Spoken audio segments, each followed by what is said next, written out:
Hello. Good evening, ma'am. Good evening. Can you hear me? Yes, ma'am. Okay. Ma'am, we shall start our session sharp by 6, ma'am. Before that, could you please share your screen, ma'am? Yeah.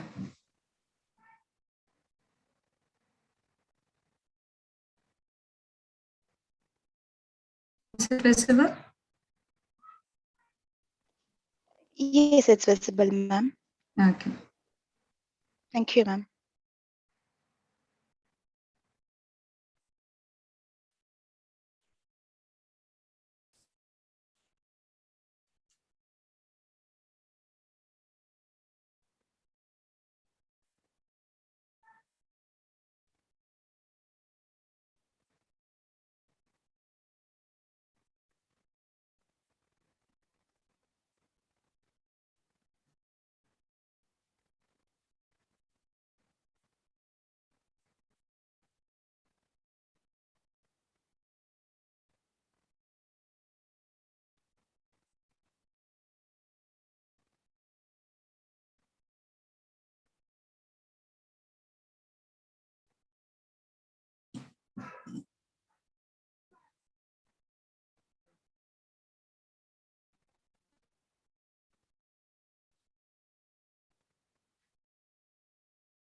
Ma'am, shall we start, ma'am? Yeah, fine. Like, do you want May to this... video Yes, or ma'am. is this No, the no way? issues, ma'am. It's okay, ma'am. Anyway, ma'am. Okay. Is it fine? Yes, oh, thank you, ma'am. May the sunset take away all your stress, worries, and turmoil. May your evening turn out to be soul relaxing, replenishing, knowledgeable, and great. Good evening, everyone.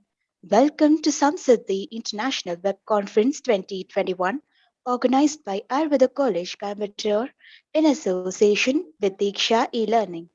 In today's first session, we will be dealing with Vasti, Facts and Fallacies by Dr. Masumi Manohar ma'am and importance of Ashray Bhava in clinical practice by Dr. Baswati Bhattacharya ma'am. Before starting the session, I would like to go through few of the basic instructions to be followed throughout the session. For uninterrupted class session, use laptop with high-speed internet connection. Please make sure your microphone is on mute to have a disturbance-free session. In case of any disruption, please check your internet connection firstly, and if the problem is within our network connection, kindly raise the issue in the chat box. Filling your full name to be displayed is appreciated. Any question can be posted in the chat box. Question raised will be cleared at the end of the session. Next, I'd like to invite Dr. Tulya Mohandas, Vice Principal, Ayurveda College, Coimbatore, to deliver the welcome address. Over to you, ma'am. Good evening, one and all. On behalf of Ayurveda College, Coimbatore, and the entire team of DIKSHA, It's my honor to welcome Dr. Masumi ma'am in today's session. Ma'am is going to speak about Vasti, facts and fallacies. Like we all know, we have studied a lot about Vasti. Like it is told as half of the surgery, Ardha Chikitsa, in Kaya Chikitsa. Still, there are so many things to be explored, so many fallacies are connected with it. So let us be more clear about it.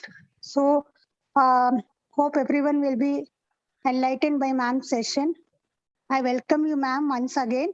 And again, I welcome all the participants who are gathered here to make the session a fruitful one. Thank you. Welcome, one and all. Thank you, ma'am. It's a great pleasure for me to introduce our guest speaker, Dr. Masumi Manohar, ma'am. Ma'am has graduated from Government Ayurveda College, Periyaram, Kannur, with university rank and PG from VPSV Ayurveda College, Kottakkal. Ma'am is an eminent speaker on various topics in Panchakarma. Currently, ma'am is working as a chief physician at Sudarshanam Ayurveda Chikitsalayam, Calicut, Kerala. We are extremely obliged to have you here, ma'am. Without any further ado, let me hand over the session to respected Dr. Masumi Manohar. Over to you, ma'am. Thank you. Am I audible? Yes, you're audible, ma'am. ma'am. Okay, so let us start the session. Yes, please, ma'am. We'll start, right? I'm audible. Ma'am. Okay. Yes, you're audible, ma'am. So a very good evening to one and all. Namaste. Thank you for the warm introduction. And first of all, let I thank all the organizers for organizing such a wonderful event, and my heartfelt gratitude to all the teachers involved, and especially Dr. Mahadevan sir, who's the reason behind me sitting here and talking to you.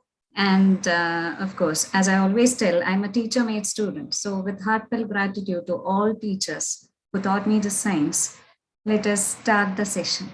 Okay. So as like we all know, we're going to deal with Vasti. Vasti, the facts and the fallacies, right?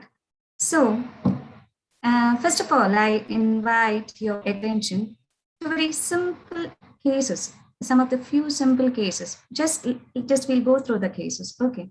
So firstly, I invite your attention. Oh, of course, we know Vasti. It's a procedure by which a liquid form of medicine is administered to the lower GIT with an instrument Vasiyandra, and according to some Ayurvedic principles, right? We tell no Samikshya, Dosha, Aushata, Desha, Kala, Satmya, Agni, Sattwadi, Payopalani, Vasti Prayukto, Niyatam Gunaya. So there are n number of variables, and we practice a lot of combinations of Vasti, and this is the Vasti Karma for us. As Dr. Tulya already said, it is the Ardha Chikitsa, or it is the Sampurna Chikitsa in Ayurveda. So as I already mentioned, firstly, we'll go to the details of some cases. Not the details, just see what Vasti could do. Okay. So firstly, I'll tell you, this was a female patient, a 25-year-old. She had a meningitis at the year of 2, and we know the meningitis survival, like you are end up with all delayed milestone, and you end up with the complications, right? The child was a special child, 25-year-old female. The reason was she had a meningitis attack at 2 years, and that sequelae, okay. And she was severely constipated. You should understand one thing, all such patients, like who are the special kids or the special children, will be under very strong chronic medication, and mostly 90% of such patients will be constipated, and their bowel will be all in turmoil, okay, because of this chronic medication they are having. So this patient was also the same, a 25-year-old female. She was severely constipated. She was on medication. She was like with a period, delayed periods, and there was so much of Vada Pratilomata. Okay, so imagine a 25-year-old patient. Now, when a mother came to me and was explaining her condition, she told me, like in the morning when she gets up, she just like get this nauseating feeling. Just she is having this feeling of vomiting, and she'll always be going, this feeling, no, in the morning it will be there. because so much of constipation, so much of Vada Pratilomata was it. So the mother was very troubled and she was telling me nothing, no medicine and allopathy was helping her. They didn't know what to do. The periods are getting delayed for months and months. And this is all because of the chronic medication she is having for her delayed, means the neurological complaint she is having as a result of this meningitis attack, which she got in the 2 years. Okay, so this was a condition. Okay, this was a condition of the patient. Now what to do? Because like a severe Vada Pradomada, a severe constipated condition, severe delayed periods, and like in 6 months, in 7 months, she's getting periods. And what to do was a question. Like no medicines like working, no allopathic medicines were working. So all what I could tell her was like, let us do a vasti. That is what I felt like. Let us do an Anuvasana for the patient.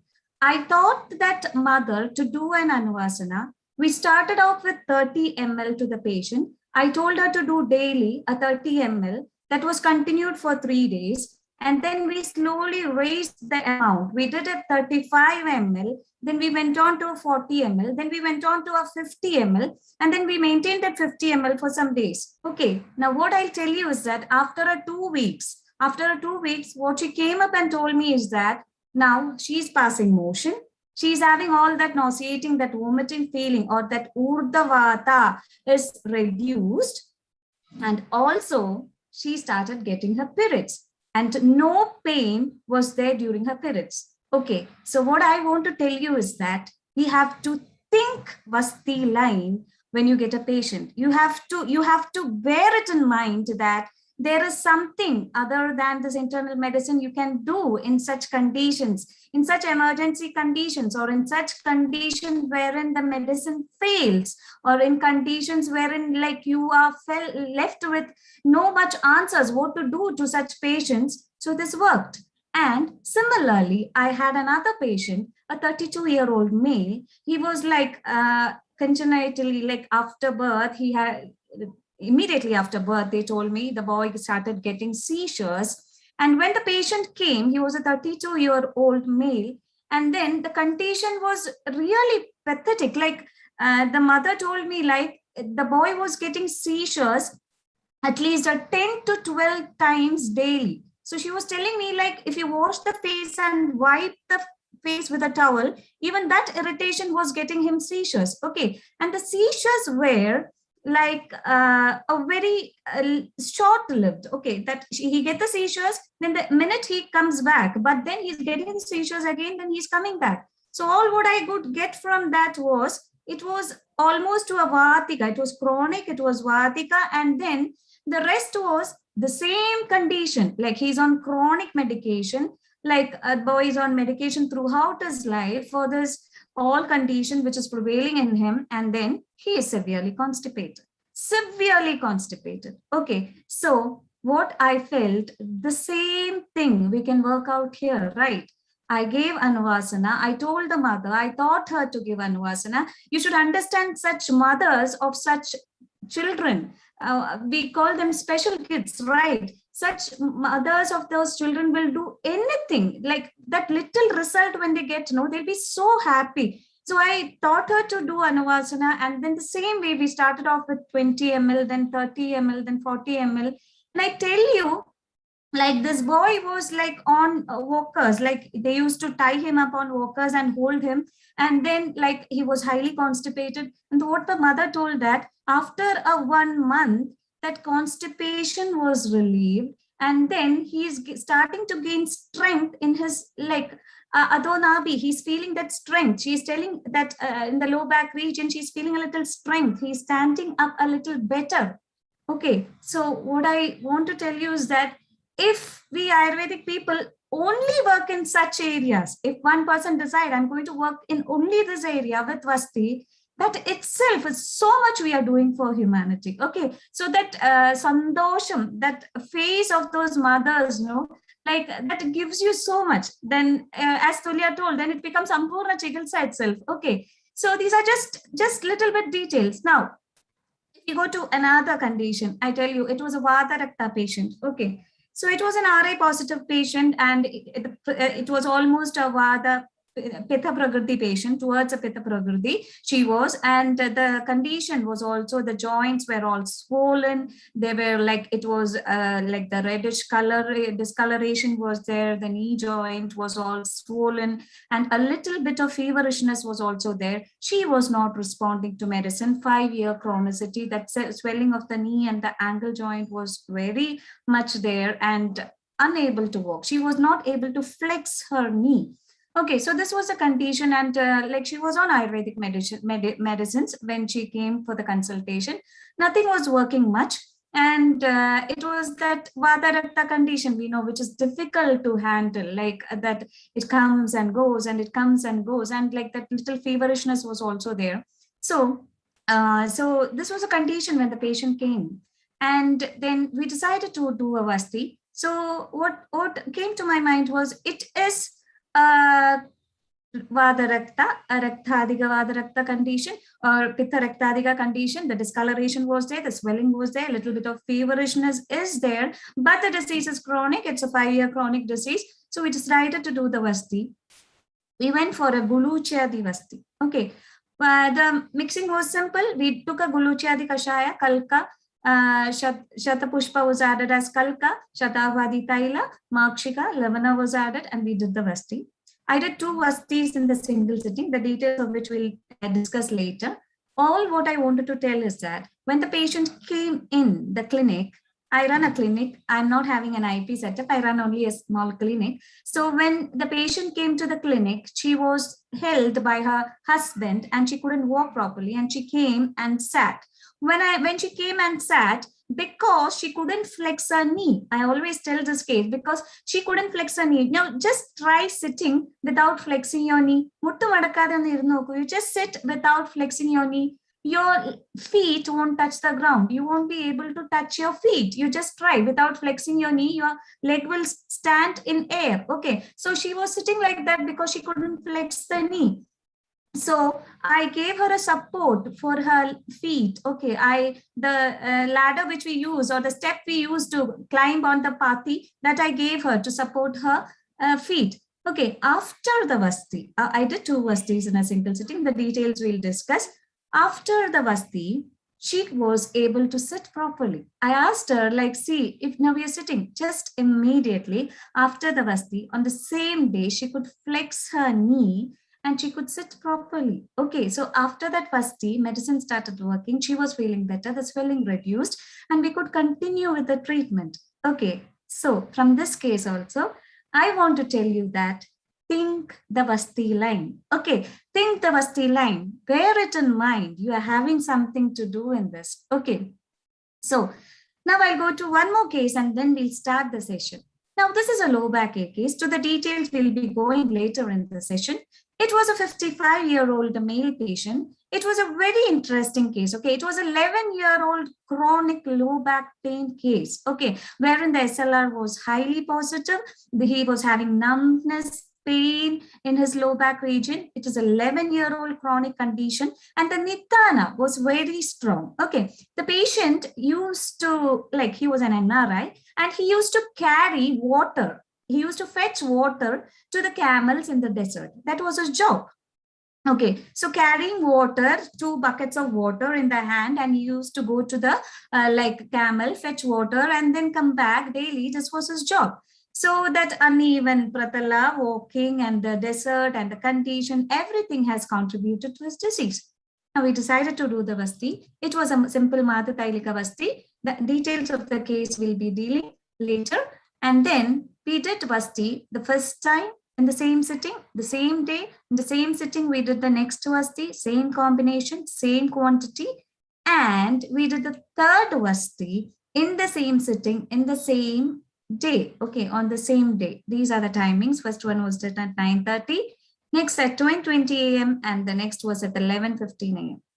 Okay, so the details I'll tell you later. But after the Vasti, on the same day, after the Vasti, after the 3 Vastis in the single sitting, like after the Vasti, the patient told me, doctor, like I have almost like that numbness in my leg have reduced so considerably. Like 11-year-old chronic case, the numbness in his leg, the pain, the numbness have relieved almost completely. That is what he told me after that procedure. Okay, and to tell you that result we produced after that Vasti, on the same day of the Vasti, we could like maintain that result, or the status was maintained. It was not that a transient result that we got there. We could maintain the result.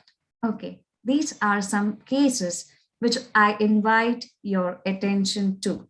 Just to tell you that Shakagata Koshtagata Roga Marma Urda Sarvavayava Ankachasta. We tell all this, the reason for this is Vata. And as Tulya before told, right, Dr. Tulya told, this is the reason why we tell Vastir Vina Beshacha Asti Kinchit. To treat all this, the most potent weapon we are having is indeed the Vasti. So let us start to think in this direction. So with this, let us go into the details of the presentation. So I am going to take you into the next topic, wherein you might feel, what is she going to tell about Parkinson's in Vasti, right? So I invite your attention to a very interesting disease. Okay, Parkinson's. Now we know it's a progressive neurodegenerative disorder, right? We all know, we very well know, and we know what is degenerating. Dopaminergic neurons are degeneration. You please come with me, okay? You don't think what I'm doing with Parkinson's here, just be with me. So what is degenerating? Dopaminergic neurons are degenerating. We know. Now, where is it degenerating? It is degenerating in the substantia nigra, in the midbrain. Okay, in the substantia nigra, the degeneration is happening. And resulting in what? It's resulting into a condition where an 80% of the reduction happens and the patient is left with what? Parkinson's, wherein you get a hypokinesia, rigidity, and tremor. Now, there is nothing new in this. We know, we all know this, right? Now, the interesting thing is that there were so many discoveries regarding this disease. And there are two discoveries in this disease which will simply explain so much of Vasti to us, so much of the details or so much of the reach of the Vasti to us. That happened lately, that is in 1912 and 1997. Okay, in 1912, the discovery of the Levy bodies, and 1997, the discovery of the alpha-synuclein. What is all this? These Levy bodies, I'll tell you, when the autopsy of the Parkinson's patients were carried out, they saw accumulation of protein, Levy bodies, in the dopaminergic neurons. There is no test to evaluate this Levy bodies in a human body. Like if you go and test, you cannot see, there is no test. Only the autopsy will reveal that all the Parkinson's patients, when autopsy was done, they had accumulation of Levy bodies in dopaminergic neurons. So the scientists understood that the accumulation of Levy bodies is happening with what? With the disease progression. Okay, now that was a finding. And then they later broke up this Levy bodies. They just went further and just investigated what these Levy bodies were made up of. So they ended up telling Levy bodies are made up of alpha-synuclein, another protein component, which is accumulating, or the component or the subparticle of Levy body is alpha-synuclein. You understood? Levy body is made up of alpha-synuclein. Okay. Now, the most interesting fact is that this Levy bodies, or this alpha-synuclein, which is the reason for the Levy body deposition, this alpha-synuclein is produced in the gut. Okay. So the disease Parkinson's start in the gut, in the intestine, in the gut. The alpha-synuclein is produced and it travels via the vagus nerve to the brain, where it gets deposited and produce the disease known as what? Known as Parkinson's. Okay, you're getting me? So there is a pre-symptomatic, symptomatic, and a stage of complication in Parkinson's as per the new new groupism of this disease. What is it? The premotor phase started with constipation. Okay, they are giving importance to the gut factor. Okay, they are giving importance to the gut factor. They are telling before 10 or 15 years, before the disease manifests, it has already started in the gut. Okay, so a neurodegenerative disorder, which is highly on the rise today, and we all are tackling it or difficultly trying to tackle it, started in the gut 10 to 15 years back. Okay, so what is it? Freeze it here. This is all what I have to tell you. This is what I have to tell you just to tell where the gut lies. Okay, just to tell how much the gut is involved, even in a high-end neurodegenerative disorder, the Parkinson's. Okay, it started in the gut way back 10 to 15 years back, before the real symptoms manifest, and it has started manifesting in the gut in the form of alpha-synuclein, getting deposited in the dopaminergic neurons as Levy bodies and resulting in the disease 10 to 15 years afterwards. So what is important? The gut health is important.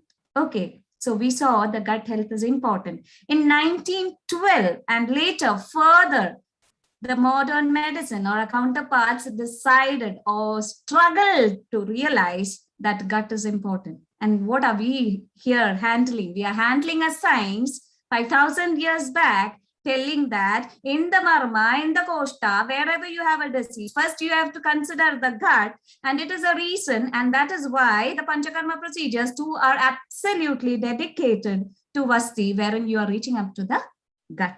Okay, you're getting me? You're getting me? Are you getting goosebumps? You should, because we are dealing with such a science. Okay, so now let us feel the gut. Okay, it is no way an understanding. It's not an understanding what I am calling from you all. No, this is a shout out to all of you to feel the gut. Okay, you have to move with me. You have to feel the gut. From today, it should be like this is the gut we are dealing with. Okay, so what is this gut? From the entry to the exit, from the mouth to the anus. Okay, this is our gut. This whole length from the like esophagus to the stomach or the intestine, this whole tubular structure you are having is the gut. Totally, this is the gut. So if you go to the basics, we all know it, right? If you go to the basics, we know the nervous system. We got a central nervous system wherein the brain and the spinal cord is there. And then we got a peripheral nervous system. Okay, we got a peripheral nervous system, which consists of an autonomic nervous system and the somatic nervous system. Okay, this autonomic nervous system, we have so much heard of it. I know you all know it. It's just a brushing up of the knowledge. Okay, so it's a sympathetic, parasympathetic, and the enteric nervous system. Okay, the sympathetic is there, parasympathetic is there, and enteric nervous system is there. Now, we are interested in the enteric nervous system. Now, what is this enteric nervous system? Enteric nervous system is the nervous plexus, or it is the enteric nervous system, is a nervous system which is embedded in your intestine. Okay, intestine in the sense in the gut. So, sorry for the disturbance, just a minute.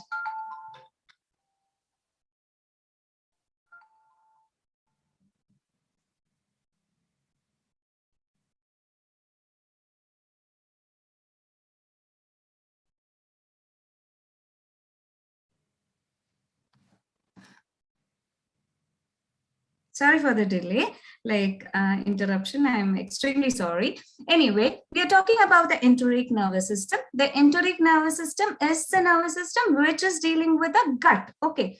Now it's got two parts. What is it? The myenteric plexus and the mesenteric plexus. Okay, the myenteric plexus and the Meissner's plexus. Now you just see this picture.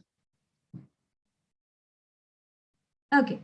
So this is the submucosa. Then you have two muscular layers. Okay, which are these muscular layers? There is a circular muscular layer, the longitudinal muscular layer. Okay, just see, this is how the gut looks like. Then it is like a pipe-like structure. Then you got the mucosa. Then you have the circular muscular layer and the longitudinal muscular layer. This is the layers which you see if you take the cross-section of your gut. Now, this mucosa, then you get the circular muscular layer, and then you get the longitudinal muscular layer. In between the mucosa, and the circular muscular layer. You're getting me? In between the mucosa and in between the circular muscular layer, what is there? What is there? I'm telling you, getting me? There is a myenteric plexus and there is a submucosal plexus. Okay, so the submucosal plexus is the plexus which is embedded between the mucosa and the circular muscle layer. Okay, between the mucosa and the circular muscle layer, and then between the two muscular layers, that is the circular and the longitudinal muscular layer, you have the myenteric plexus. Okay, so this is the two parts of the enteric nervous system, the myenteric and the Meissner's plexus. Okay, wherein the myenteric plexus deals with all the movements of the churning, the pushing, like the food you come, it's digested, it pushed down, all the movement, wherein the submucosal layer deals with all the intestinal secretions and all the other activities that is going on in the gut. So you got a nervous system embedded in the whole extension of your gut, wherein you got a myenteric plexus and you got a Meissner's plexus, wherein the movements and the secretory part is taken care of. Now, the interesting thing is that this enteric nervous system is structurally very similar to the central nervous system, and it almost contains 100 million neurons, that equaling almost a spinal cord number. And then there are a hell a lot of neurotransmitters, cytokines, enkephalins, all related to this enteric nervous system. And this whole enteric nervous system is connected to the brain via the vagus. That is what we were talking about. What did we talk about? We told that in Parkinson's disease, alpha-synuclein was produced in the gut and it was taken to the brain, wherein it is deposited and manifests the disease via the vagus. So the vagus is the connection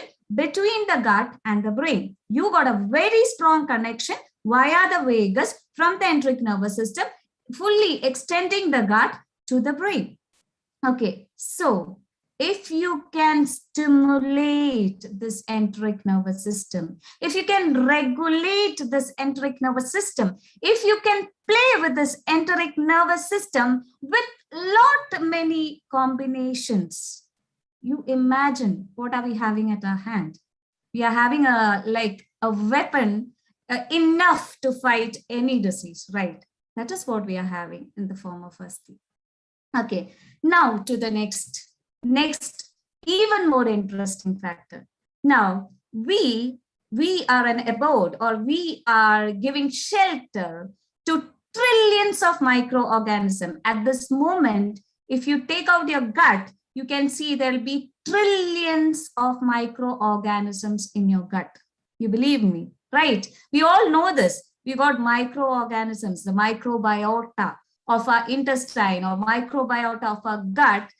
It can numbers up to trillions of organisms. Okay, so what is this gut immunity all about? What I told, there are trillions of organisms, and it is way more than the total cells in our body. You imagine we are having organisms in our gut, which is more than the number of cells in your body. Okay, and this whole microbiota put together comes to almost 1 kilo. So imagine how much it is. And then the vast majority of this microbiota is in a colon, in a large intestine, in a colon. Okay, so what is this microbiota doing?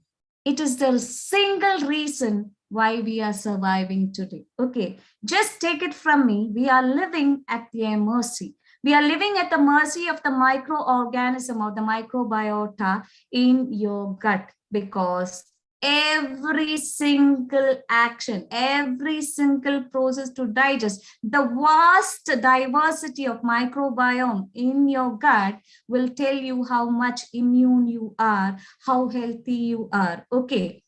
So today, the world is coming to this microorganisms. It is all coming down to this microorganism and telling that 90% of the diseases today is traced back to the gut and the health of microbiome. Do you know today the most important link they are trying to match up is the brain, lung, gut microbiome axis in COVID-19? Okay, so no disease is left behind. I'm not telling about the stomach upset you are getting because of microbiotic or dysbiosis. It is not that simple. Each and every medical condition today can be linked to the dysbiosis or the alterations in the microbiome. And what is this all about?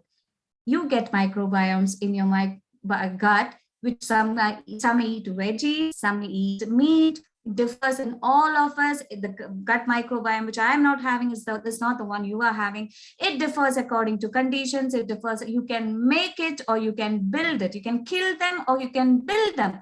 That is why we usually tell, everybody, we hear them tell, if you go to doctors and have antibiotics continuously, they'll tell that your stomach will get upset, you lose your immunity if you have lots of antibiotics. Like a person who's used to antibiotics will have low immunity. Why?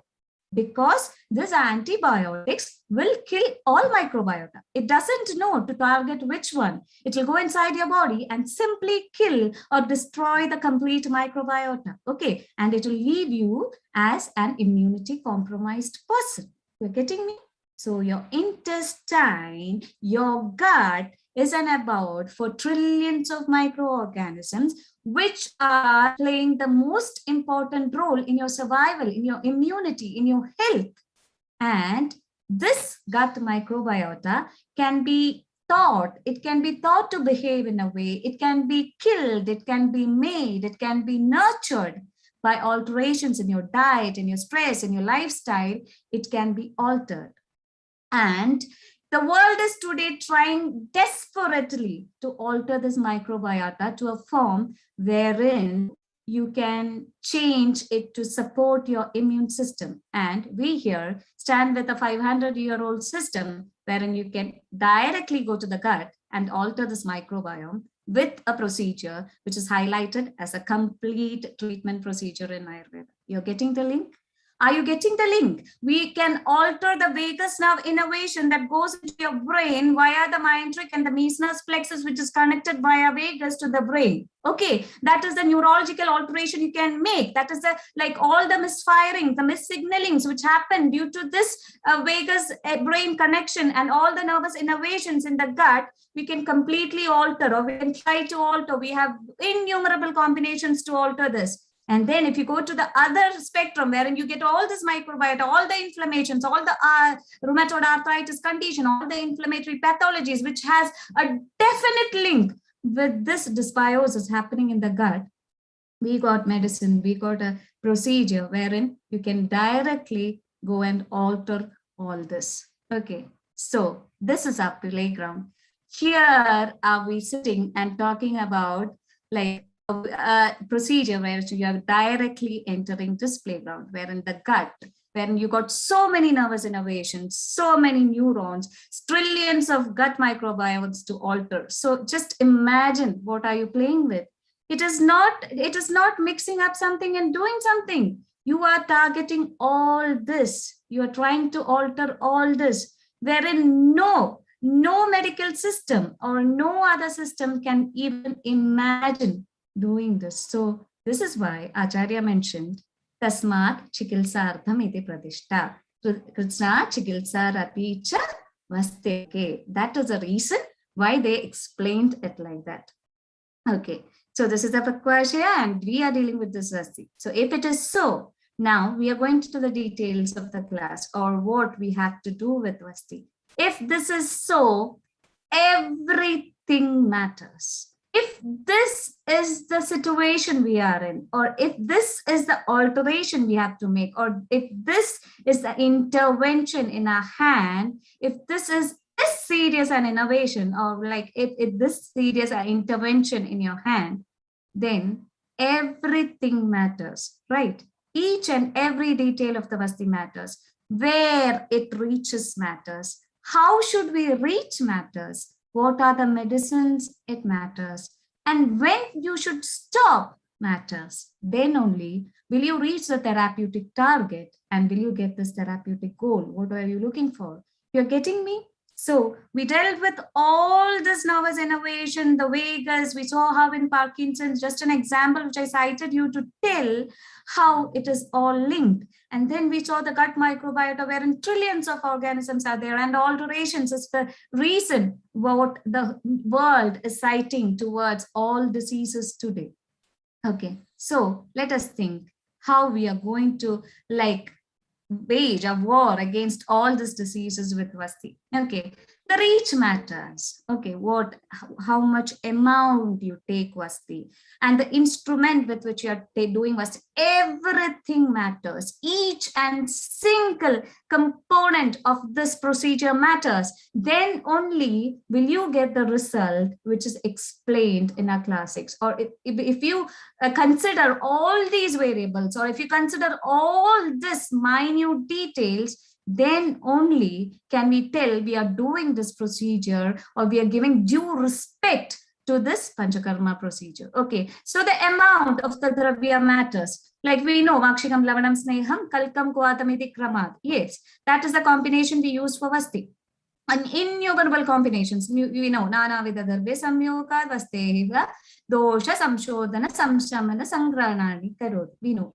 Nana Vida Dravya Samyogat. Now you can simply tell, like Nana Vida Dravya Samyogat, because you have a hell a lot of things to alter. You have so much to alter. You have this nervous innervations to stimulate. You have to regulate the peristalsis. You have to increase the postural churnings. You have to reduce the inflammation. You have to increase the life of this microbiota. You have so much to deal, right? You have so much of vata which is going in pratilomata, you have to reduce. You met so much of pitta increase in that vata rakta condition in which we saw, which has to be reduced by a guluchyadi.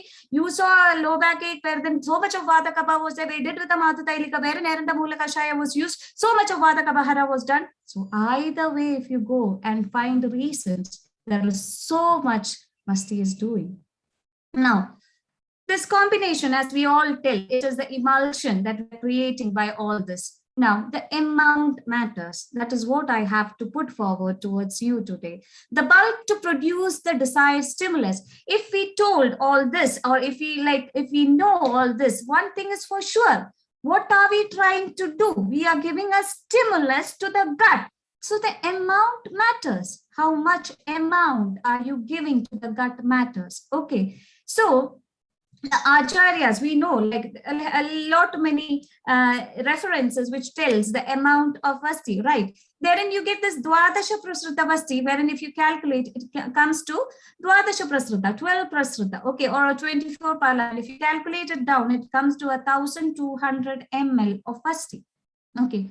Now this 1,200 ml, is this the amount? Now our problem is, or our confusion is, we have to produce this desired stimulus. We want to produce this desired result. So how much should the amount be? Now we have decided we are going to do this. How much should the amount be? That is a question. So 1,200 ml, is it way more? Or is this the amount needed? That is a question remaining, right? So this is a reference from Sushruta, and then Dalhana in the commentary tells, Natu paladvayam iti. In the context of Vasti, the prasruta is not paladvaya. It is not paladvaya. Then what is it? It is the kunchitagulapani. You keep your hand like this, and the amount contained in the hand of the patient is prasruta. Okay, so if you are deciding to do Vasti for me, you take my hand like this, you pour the liquid, and how much is involved?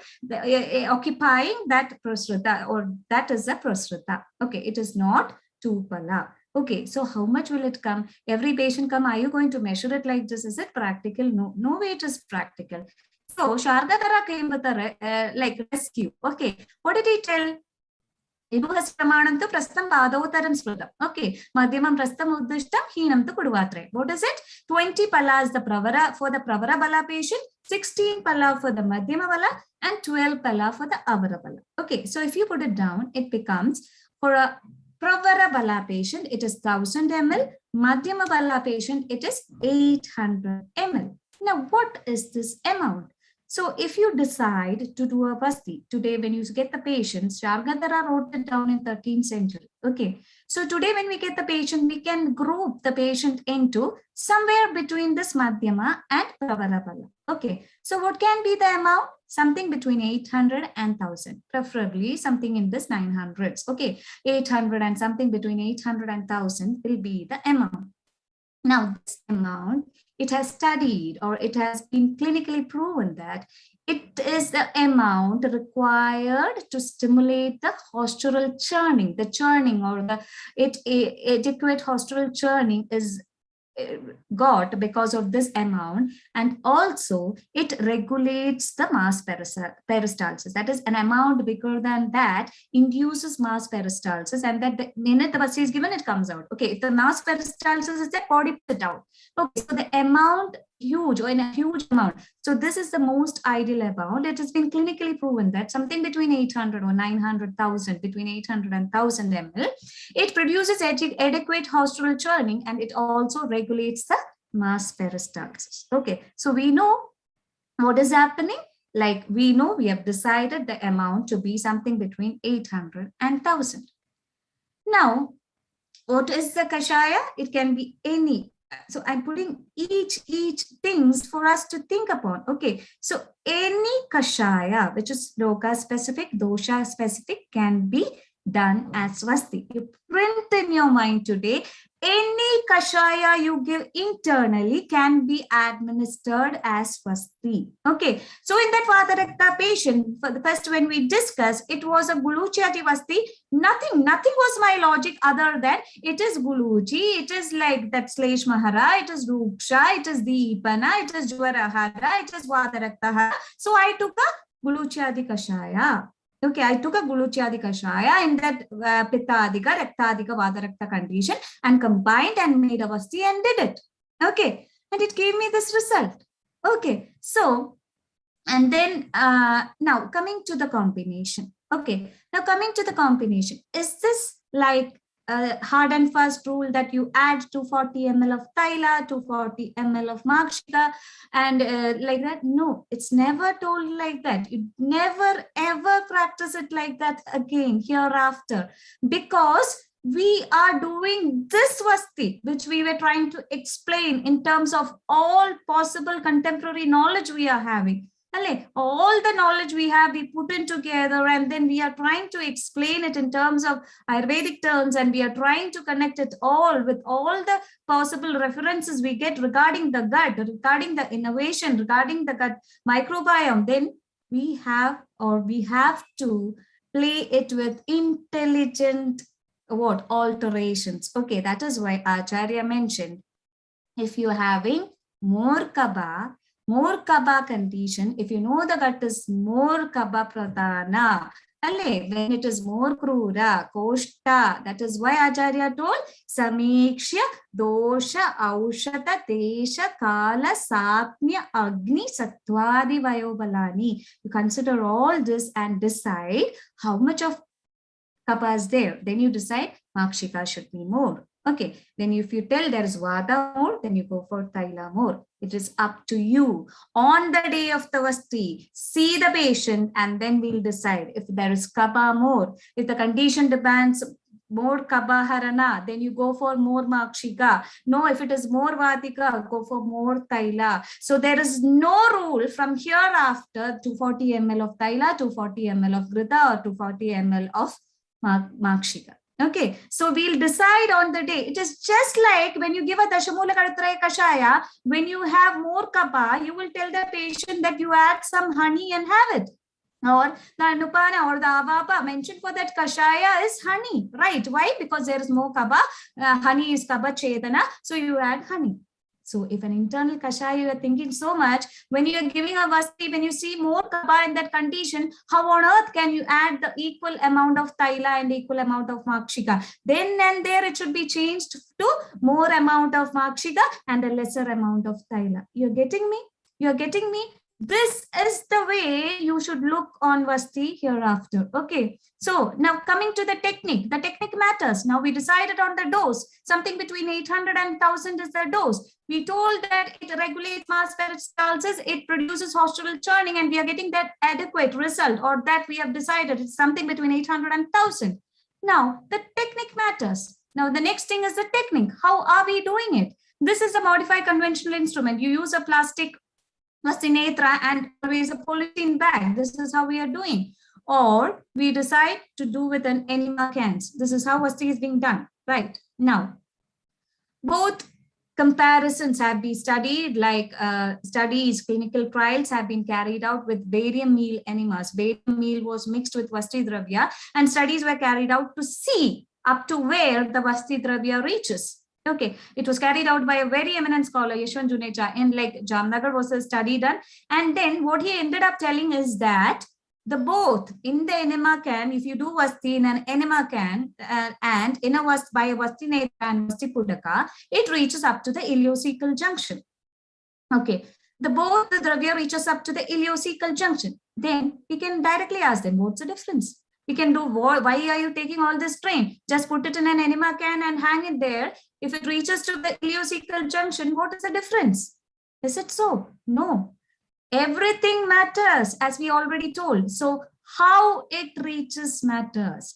Where it reaches matters, and how it reaches matters. Okay, so the Vasti Putaka can never ever can be replaced by an enema pot or a syringe, because the enema pot will never sense the pressure. Like it is like, according to that gravity, it is slowly going inside, right? When you do an enema, you are pressing it, you feel the resistance in the patient, you feel the pressure, you feel the resistance, you adjust accordingly, and the force with which you give, that force with which the enema or the niruha goes inside the gut matters, because we are stimulating, we are regulating, we are altering, we are inducing. All this should happen, right? So the stimulus matters. So it can never happen with an enema can. So if you're doing a Vasti with an enema can, you cannot expect the result what Acharya told, or you cannot expect an Artha Chikitsa or Sampurna Chikitsa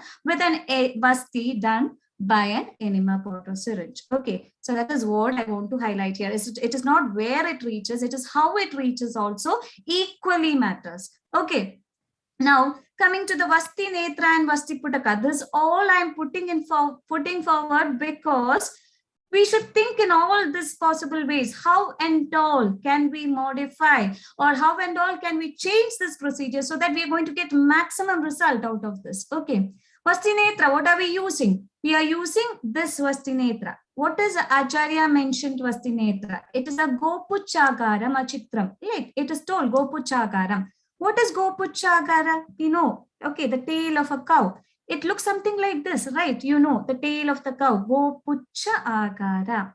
Like I know you all have done Vasti, right? When you do Vasti, you know how difficult it is to maintain this Vasti Netra in that position. When you're doing Vasti, when you're doing it alone, it is very difficult to maintain this Vasti Netra in that position. Now we imagine if the Vasti Netra was like this, how easy it would have been. Like that Vasti Netra will go inside, the anus will catch hold on it. Okay, that ball structure, Gopucha, will go inside, and then it will be locked. Then you can simply do, because it will not move from position. Getting me?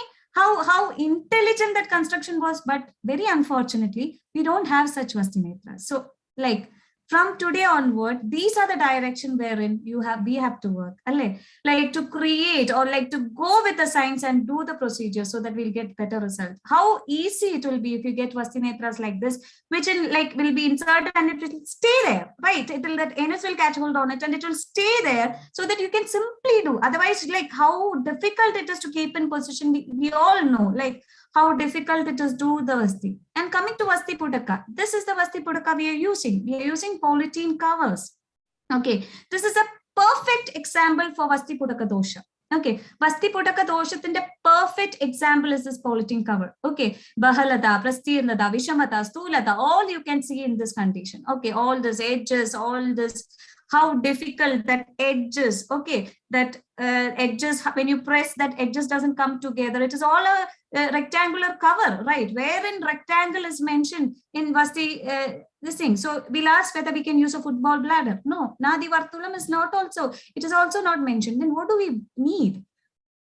what is the thing that we need which can practically give that correct pressure in which the Vasti will go, or we'll get that desired stimulus. So it is told, it is this, like I always tell to understand, like in a balloon, if you fill water, no, the way it will stay, no, it is not circular, and it will be like this. So that sufficient based, balanced pressure, comparatively soft material, if you can make a Vasti Pudaka, and putting it forward to all of you, whoever, like who all have this infrastructure to do all this, just try creating some innovations like this, which will help the community of Ayurveda, the community as a whole. Okay, so this is the improvised Vasti Pudaka. This should be the structure. It is never the Vasti Pudaka we are working with. Okay, so then it will be very easy. That pressure will be there. The stimulus which we are expecting will be there. So this is what it is. And now we know the amount. It is something between 800 to 1000 ml. We know it should reach with that pressure to produce a stimulus. So we decided never with an enema pot. It should be done with a Vastinetra. Now, to further think or to further to work on, we decided we will go and find a way to get a Gopuchaka, a Vastinetra, and a Vastiputaka, which will help you in the procedure. Now, I'm taking you to the most important part of Vasti Chikitsa, when to stop this giving a Vasti. Okay. Now, unfortunately, mostly what we end the procedure today is by asking the patient, you do the Vasti, the patient goes inside the toilet and you ask the patient, like, did you pass the motion? Okay, fine. Then take bath and have food. This is all what we do. Or we just go for the vitals and we tell, okay, now you take food and then go rest, and then tomorrow we'll have a discharge. This is the way. Or like we go for an Anuvasana and then we'll go for a discharge. This is the usual way Vasti is done. Unfortunately, this is a way. Now, if you go to the references regarding the Vasti, it is told, Kvatet Vimshati Palam Dravyasya Ashta Falani Cha. This is from Ashtanga Hridaya Sutrasthana, wherein it is told the general preparation of Vasti. Kvatet Vimshati Palam. Okay, Vimshati Pala of medicine is taken and made Kashaya to do Vasti. If you take Vimshati Pala and make Kashaya and do Vasti, or like you decide to do Vasti, that Vimshati Pala will give you Vasti Kashaya up to 2 to 3 liters. This alava, this Vimshati Pala is written down for 2 to 3 liters of Kashaya. Okay, so our question was, why so much of Kashaya? This is how all it started. Why so much Kashaya? Now we go to every reference of Vasti, you will get a huge amount of medicines mentioned to prepare Kashaya. Now, what is this? Is it possible that Acharya went wrong, or like each and every reference he was going wrong? Is that what we have to conclude was our question that day? Like, what is the problem with this? 2 to 3 liters of Vasti, 2 to 3 liters of Kashaya. Then we came up with the next reference. Swayameva nivartetu dvitiyo astirishyate tritiyo api chaturto api yatva sunirudata. That is, Acharya didn't tell anything. He just told Swayameva nivarte, if the Vasti come out on its own. And fortunately, all the Vasti we do today come out on its own. We never see complications, or very, very rarely see complications. Then you have a provision to do Vasti twice or thrice, or you can do Vasti umpteen number of times until you get a Samyak Lakshana. This is the reference. Now, if you search for this reference in every classical text, you'll get a similar reference. Everywhere, Kashyapam, Janadaram, anywhere. You Yoga Ratnagaram, like in Kashyapa Samhita, it is there, Haridam, it is there, Charakam, it is there, Susrutam, it is there, Vela Samhita, it is there. Everywhere you'll get similar references. So one thing was there, Acharya were unanimously telling you have a provision to do more than one Vasti in a single sitting if you don't get Samyak Lakshana. They didn't tell that you have to do 2 Vasti, you have to do 2, 3 Vasti. That is not what they mentioned. They told, if you don't get a Samyak Lakshana, now you take a patient, you're doing Vasti. If you do Vasti, then if you don't get the Samyak Lakshana, you have a provision to do Vasti the second time. And then second time, if you don't get Samyak Lakshana, you have a provision to do it again on the same day. Because it is a Panchakarma procedure and we are looking at the Samyak Lakshana. Okay, when you do Vamana, we will see whether it is Pittandam. If it is not Pittandam, what will you do? You will give all medicines again. We'll do all this medicines and then we'll give it again and we'll make them vomit. If you take a patient for Virajana and then Virajana doesn't happen, we tell Ahashesham Balam Chaveksha. If the day is remaining, if the patient is having Bala, you give medicine again and then you can go for Virajana again. If we are so concerned about a Vamana, we are so concerned about a Virajana, we should be 100 times more concerned about a Samyak Lakshana of Vasti, right? Because we are expecting so much out of Vasti and we are leaving the patient halfway. You are getting me? We are leaving the patient halfway if you don't assess the Samyak Lakshana. Now, what is the Samyak Lakshana? That was the next question. What is the Samyak Lakshana? What are we talking about? What are we doing? Like, where should we do this or what should we assess? This was the next question. No. So this ended up in the compilation of all the references regarding the Samyak Lakshana of Vasti. Okay. The Samyak Lakshana of Vasti, in Charaka, you will get references telling Prasrushta Vinmutra Samiranatam Ruchi Agni Vritti Ashayakala Akavati Rogopashanti Prakriti Statacha. Like that it is told. So Prasrushta Vinmutra Samiranam, like easy evacuation of the bowel, Ashaya Lakavam is all we have to examine. Ashaya Lakavam, if that bowel movement was clear and there is no Atmana, nothing. Lakuta, Gatramartavam, Indriya Prasannata, Agni, Ruchi. These were all the Lakshanas mentioned as Samyak. And now the very important thing goes, an Antiki, we tell Pittandam in Vamanam. We tell Kapantam in Virachanam. We ask the patient, we make it a point to see whether it was Pittanda. Like we'll simply tell, no, oh, today's Vamana, it was like Pitta Darshanam was there, right?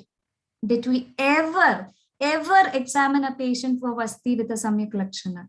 Okay, so the Antiki in Vasti, in Ashtanga it is mentioned as Virajanavat. Okay, Virajanatvat means Kapantika. Kapa, which Kapa like motion or motion wherein that Kapa Samsrishta or Kapa was there in the motion, or that slimy mucoidal bowel passing, like that is what Kapantika is mentioned. And then if you go to further references, it is told Fena Samyuktam Shangaspadika Sannipa Kapa. This is from Kashyapa. Fena Samyukta Shangaspadika Sannipa. He told whitish stool will be there. Okay. And again a refinement came in another reference where it Rite Mutra Purishapyam. So if you put together the Antiki of Vasti or the last Veka, when you pass after Vasti should be, it should be whitish like Kaba, and then it should be Rite Mutra Purishapyam without the involvement of Mutra and Purish. You get a Veka, that is the Samyak Lakshana of Vasti. Okay, so the reference was clear. So we have an option to do more than one Vasti in a single sitting if we don't get a Samyak Lakshana. And the Samyak Lakshana was told as Prasrushta Vinmutra Samiranatvam, Ruchi, Agnivrati, Ashayalakavam, and in the due course, Rogopashanti is also mentioned. And when you go to Antiki, it is told it is Kapantika without the involvement of Mutra and Purisha. If Kapa passes, that is the Samyak Lakshana of Vasti. And when it comes to Vasti, Maniki and Vaikiki doesn't work. Okay, we took the Lakshana, we took Antika. You go count the Veka of Vasti, it's not possible. Or if it is, it's not logical because we are dealing with an Amurta Anavastita dosha, right? We are dealing with Vata. Then how will you count Maniki? And how do we count the Vaikiki? So it is not applicable in the context of Vasti. So all applicable Lakshanas are Vaikiki and Antiki. Okay, Antiki we consider and Vaikiki, and the most important was Antiki itself. So this is how the first, when we started the presentation, I took you to a patient, a 55-year-old male with 11-year-old chronic condition of numbness, heaviness of leg was there, pain was there. It was 11-year-old chronic case. You remember we discussed it, and then we did a Madhutailika Vasti. It was a pure Madhutailika Vasti combination, wherein this was a combination used, and then first we did Vasti as 9:30 a.m. and he had one Veka. Okay. Now the patient was a very heavy built man. So we went for, like, when the patient relaxed, he was all fine. We went for the second Vasti. Second Vasti, then again that Vasti, there was one Vega. He passed the motion. He didn't tell any of the Samyak Lakshana. He didn't, like, no Lakshanas appeared. He was all fine. The vitals were normal. And then we went for a third Vasti. That was around 11:15 a.m. And after the Vasti, the patient told he passed whitish colored stool or whitish color. വെള്ള നിറത്തിലാണ് വയറ്റിന്ന് പോയത് എന്ന് patient പറഞ്ഞു. He told that whitish color, I passed my motion as whitish color and it was slimy. That is what he told. And after the Vasti, he relaxed for 10 minutes and he told that almost his symptoms or this disease or the vyadi or the lakshana which he was having almost subsided completely. 11-year-old chronic disease. Okay, if we travel this Vasti, what would happen? A proper kabachedana vatanulomana, a permanent samprapti vikatana. You're getting me? That proper kabachedana vatanulomana. What Vasti actually is mentioned in the classics was happening with Sleshma Pittadi Malachayanam. Viksheba Samhara Karachayasmad. Ale, Viksheba Samhara Karachayasmad. This with Sleshma Pittadi Malachayanam was not happening with that one Vega. It was only that Vichaya which was happening, right? In the second Vasti given on the same day, it was same thing happening, one more Vega. And when the third time we administered, that Samyak Lakshana or the Kabandika Lakshana was seen with this what astonishing result, or that result which remained with him or which we could maintain was there. And this is what Vasti is all about. This is, we could, like, this was just a starting. It was the first case in which we did like this. And as I told you, it is not that I'm not advocating that you should do more than Vasti in all conditions. But if the patient demands, if the condition demands, you can, like, you should always think of a Samyak Lakshana. It is not the number of Vasti that matters. It is a Samyak Lakshana that matters. You want a procedure, you want a Panchakarma procedure, which is highlighted so much in Ayurveda, to be continued till it is complete. Or you want the ultimate result, or you want the desired stimulus in the patient, till that you can continue the Vasti. All the acharyas will stand with you for the procedure to be carried out more than once in a single day. Okay.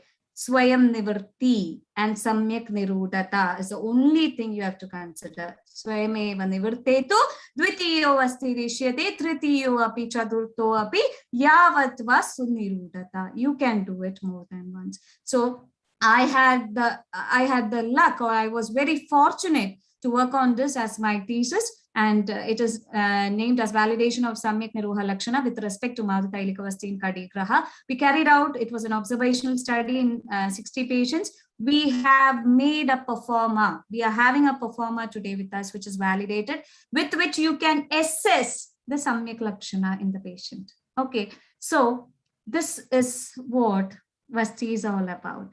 So this is what all I have to tell you. Like, we need this optimum stimulus. It differs from different individuals. We are directing the gut, wherein you are directly stimulating this entire enteric nervous system, or you are trying to alter this gut microbiota. And with what you are giving, like, just imagine you are giving a kashaya internally. You're giving a 10-time dose, a higher 10-time dose as Vasti, and that too directing the gut. So the result will be not tenfold. You cannot imagine what it is going to give you.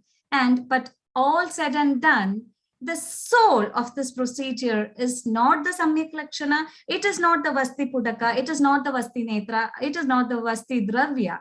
It is each one of us. We have to think in this direction. We should understand, realize what we are having. You feel the procedure, feel the gut. You move with the Vasti, travel with the Vasti. You should be able to assess how much Taila to add, how much Makshika to add, how many Vastis to be done. You should assess the Samyak Lakshana. It should come, like I tell now, tuck, tuck, tuck, it should come. Like, you should see it in the patients. Okay, so that is the soul of this procedure. And so much is said and done. I cannot end this presentation without telling that how much is told, how much you go behind microbiota, how much you go behind enteric nervous system, how much you go behind kabachedana, how much you go behind Vada Pratilomata. Ultimately, the procedure is niruha itself. What it is? Tasmin uha asambhava niruha. You cannot find reasons for the result it gives because so much. Tasmin uha asambhava niruha. I always tell all who have listened to me before, they have heard it so many times. I tell my name is Masumi. It is a Bengali name. I have no relation with Bengal. My father given me a name like this. I'm a typical Malayali. But in Ayurveda, nothing is named like that. Ayurveda, every nomenclature has a reason. So Acharya named it Niruha because it is Uha Asambhava itself.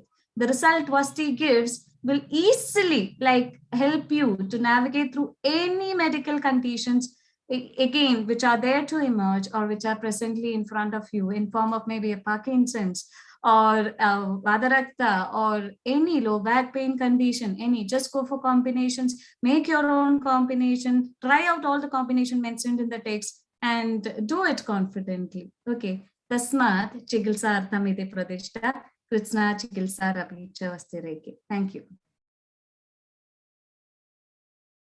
Thank you. So here I end my presentation.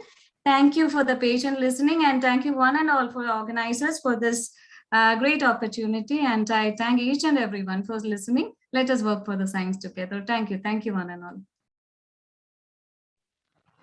Thank you very much, ma'am, for taking your time to prepare for us such an exceedingly informative session.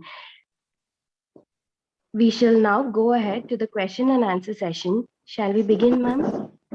Yeah, of course. Ma'am, we have got few questions in the chat box, ma'am. Okay, I'll read it out one by one. Then I'll read it for you, ma'am. Okay. The first question is, ma'am, could you please explain the Chakshushya Vasti and its mode of action? Okay.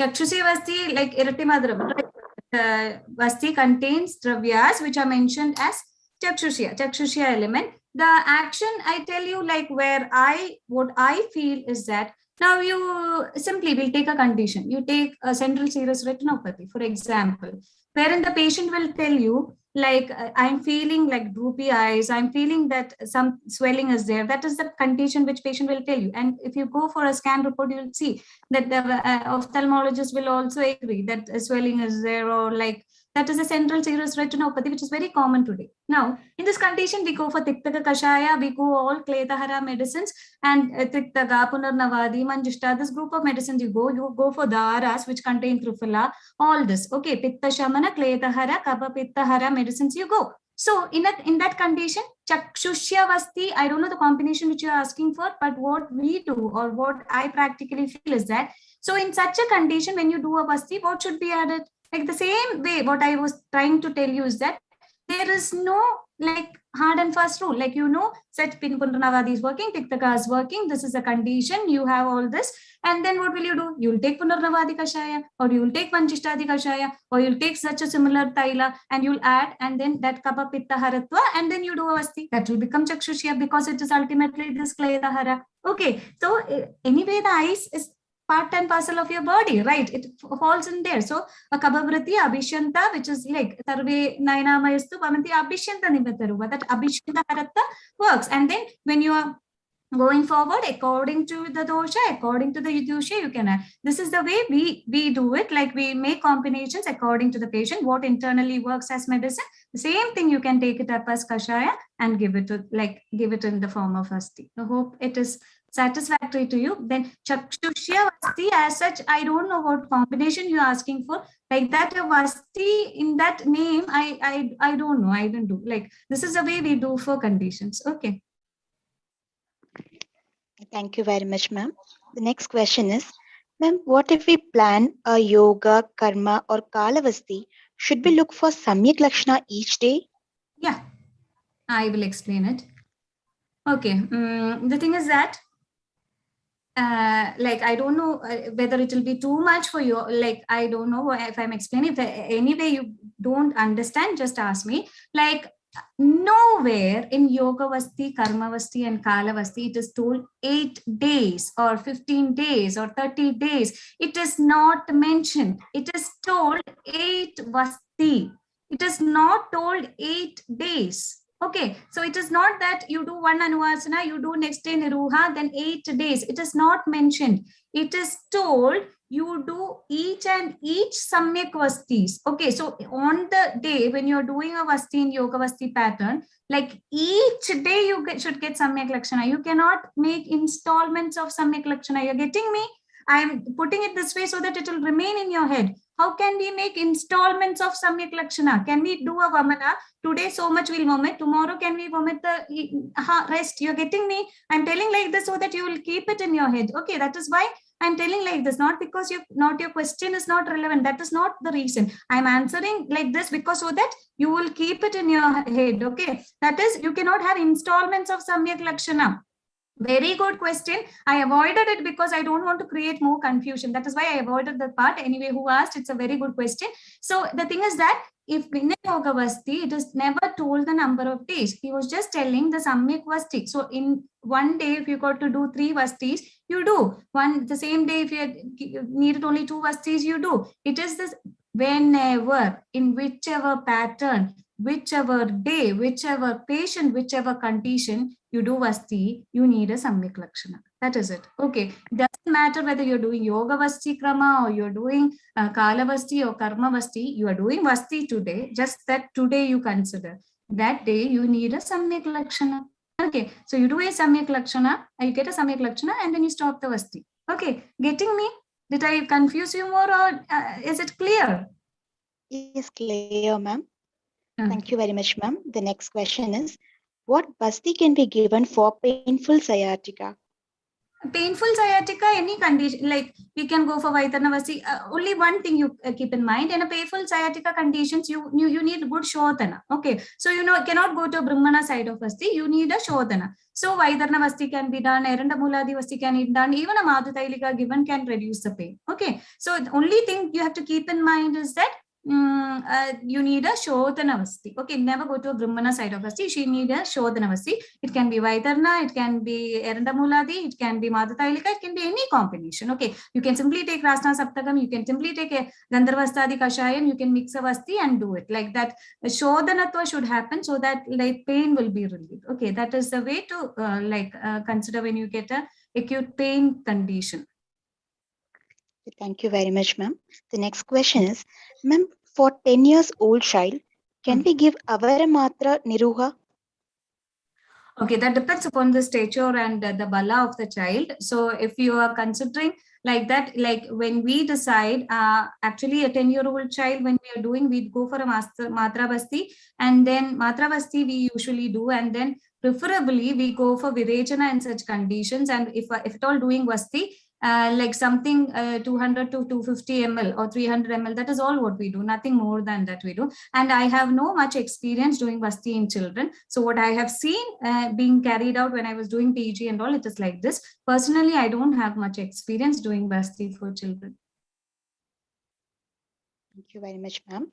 The next question is, in case of chronic frozen shoulder, what can be done, ma'am? What is the, like you asking me which Vasti for frozen shoulder? I didn't get the question. I guess that They haven't mentioned, ma'am. I don't know, like Yes, ma'am. So frozen shoulder, you need so much treatment to be done. It's not that you do one Vasti and frozen shoulder. Anyway, a Shodhana Vasti will work in such condition. You got an adhesive pathology, and wherein like you should consider some Shodhana Vastis itself. And all the other protocol which you follow for frozen shoulder will be like, I don't think we can discuss so much here now. Okay, so any Vasti you're doing, it should be a Shodhana oriented Vasti, not a Brahmana line of Vasti. Okay. Yeah, thank you very much, ma'am. The next question is, for Parkinson's too, how to manage with Vasti, ma'am? Parkinson's, like you can go Madhutailika Vasti, we do, then Panchamuladi, Dvipanchamuladi Vasti is there. It is mentioned in Charaka that we do. Anyway, it is like this concept itself, like this Maushatma Guptadi Vasti and all falls in the next phase, that initial phase of Parkinson's. It is avarana. You have to consider it as a condition where there is avarana. So an element of Shodhanatva should be there in the Vasti, wherein you can consider Madhutailika, you can consider like Panchamuladi, Dvipanchamuladi Vasti is there. Such like it is not a pure Brahmanavasti. You shouldn't consider it like this, that Parkinson, he's weak, he's like losing weight, he is this thing, so you just go for a direct Brahmanavasti. That is not the line. Okay, it differs. Like pathology is not static. Pathology moves on, it progresses. So when you see a Parkinson's in the initial stage of the condition, you go for a Shodhanavasti. Okay, an element of Shodhanatva should be there. It's not that a pure like Erandamuladivasti. That's not what I'm talking about. Like combinations like Madhutailika, like Edi Panchamuladivasti, wherein an element of Shodhanasya. It is not like pure Brahmana. This chocolate Brahmanavasti doesn't work. It is like an element of Shodhanatva is there along with that Brahmana element. Okay, that is the way it should be considered. And then going further, chronic conditions wherein all this tremor predominant, therein we prefer more this Murtha Taila, and like you like how you can like stabilize the patient more. You don't go for extensive Shodhanas in that condition. So initially when you get, you have to consider in another way, and later in another way. You're getting me? So it is not that one yoga for one disease. That is not what I was telling you all today. Like you can make your own combinations, your permutations and combinations regarding the condition. Only thing is that the line of thinking should be right. In Parkinson's, initially you think of Avarna, that Avarna or that Shodhanatva element should be there a little bit. Plus, it should be Vadahara, Brahmana, that element should be there. So combinations like Madhutailiga, Panchamuladivasti, all this works. Okay. And then if like further progresses, you got to have Brahmanavasti like Mashadba Guptadi and all, you can try, but it's not in the initial stage. You're getting me? So that is how you plan according to the Samprapti, according to the Avastha of the disease. It's not that in Parkinson's Svasti. You're getting me? That is not the way to approach it. Okay. Okay, thank you very much, ma'am. The next question is, if we follow and rely upon Samyak Vasti, then how to manage the quantity of Kashaya to be prepared, ma'am? So that is what we do is that like almost 400, 500 ml we'll be taking. So 1.5 liters of Vasti we prepare and keep. That is what, if we decide, we know, seeing the patient, you know how much he will accommodate. At least a 2 or 3 Vastis can be done. Or at least if a 2 Vasti can be done, what we do is that we make almost a 1.5 liter of Kashaya and keep. This Kalka, like if you can just keep a powder of Shatakupa, that is enough. Just at that time, you can mix it like, and then make it a Kalka. The rest, no problem, no, Taila will be there. That if at all you need it, only you can use. The Kashaya is the problem. So that you will have to prepare at least a 1.5 liter of Kashaya and keep with it. So if you don't use it, it will go waste. So that we cannot do anything. Okay. Yeah, thank you very much, ma'am. The next question is, ma'am, can we manage diabetic neuropathy with burning pain with Vasti? If so, should we go for Madhutaila or Shiravasti? Okay. What I feel is that like both works in different conditions. So like whatever this Tikta Rasa Pradhana Vasti, okay, that is the concept. In everything, only that line should be clear. Tikta Rasa Pradhana Vasti works. Okay, all combinations of Tikta Rasa, and which is like that works in this condition of this burning neuropathy conditions. Of all the combinations which fall into that Tikta Rasa group, you can utilize in that Vasti. So it is not that this Vasti for this condition. You're getting me? So everything Tikta Rasa Pradhana, what and all you can put together, that works in such conditions. It can be like adding the Taila can be Shirabala or Tikta Gagrita or like Tikta Kshira Vasti can be done. And if it is not in Madhu Tailika, in the combination of Madhu Tailika, to move that Eranda Mula, you add Tikta Kashaya and then you do Vasti. So you have that freedom actually. These are only guidelines. So that that direction should be right. Okay, that Tikta Rasa is the thing in diabetic neuropathy that should be fixed. Okay, so to that you add everything. You add Kashaya, you add Taila, everything accordingly and do the Vasti. Okay. Thank you very much, ma'am. We have a delegate who has raised her hand. The Dr. Shushila, you may now unmute yourself. Namaste, ma'am. Namaste. It was very nice session, ma'am. Very informative, and thank you.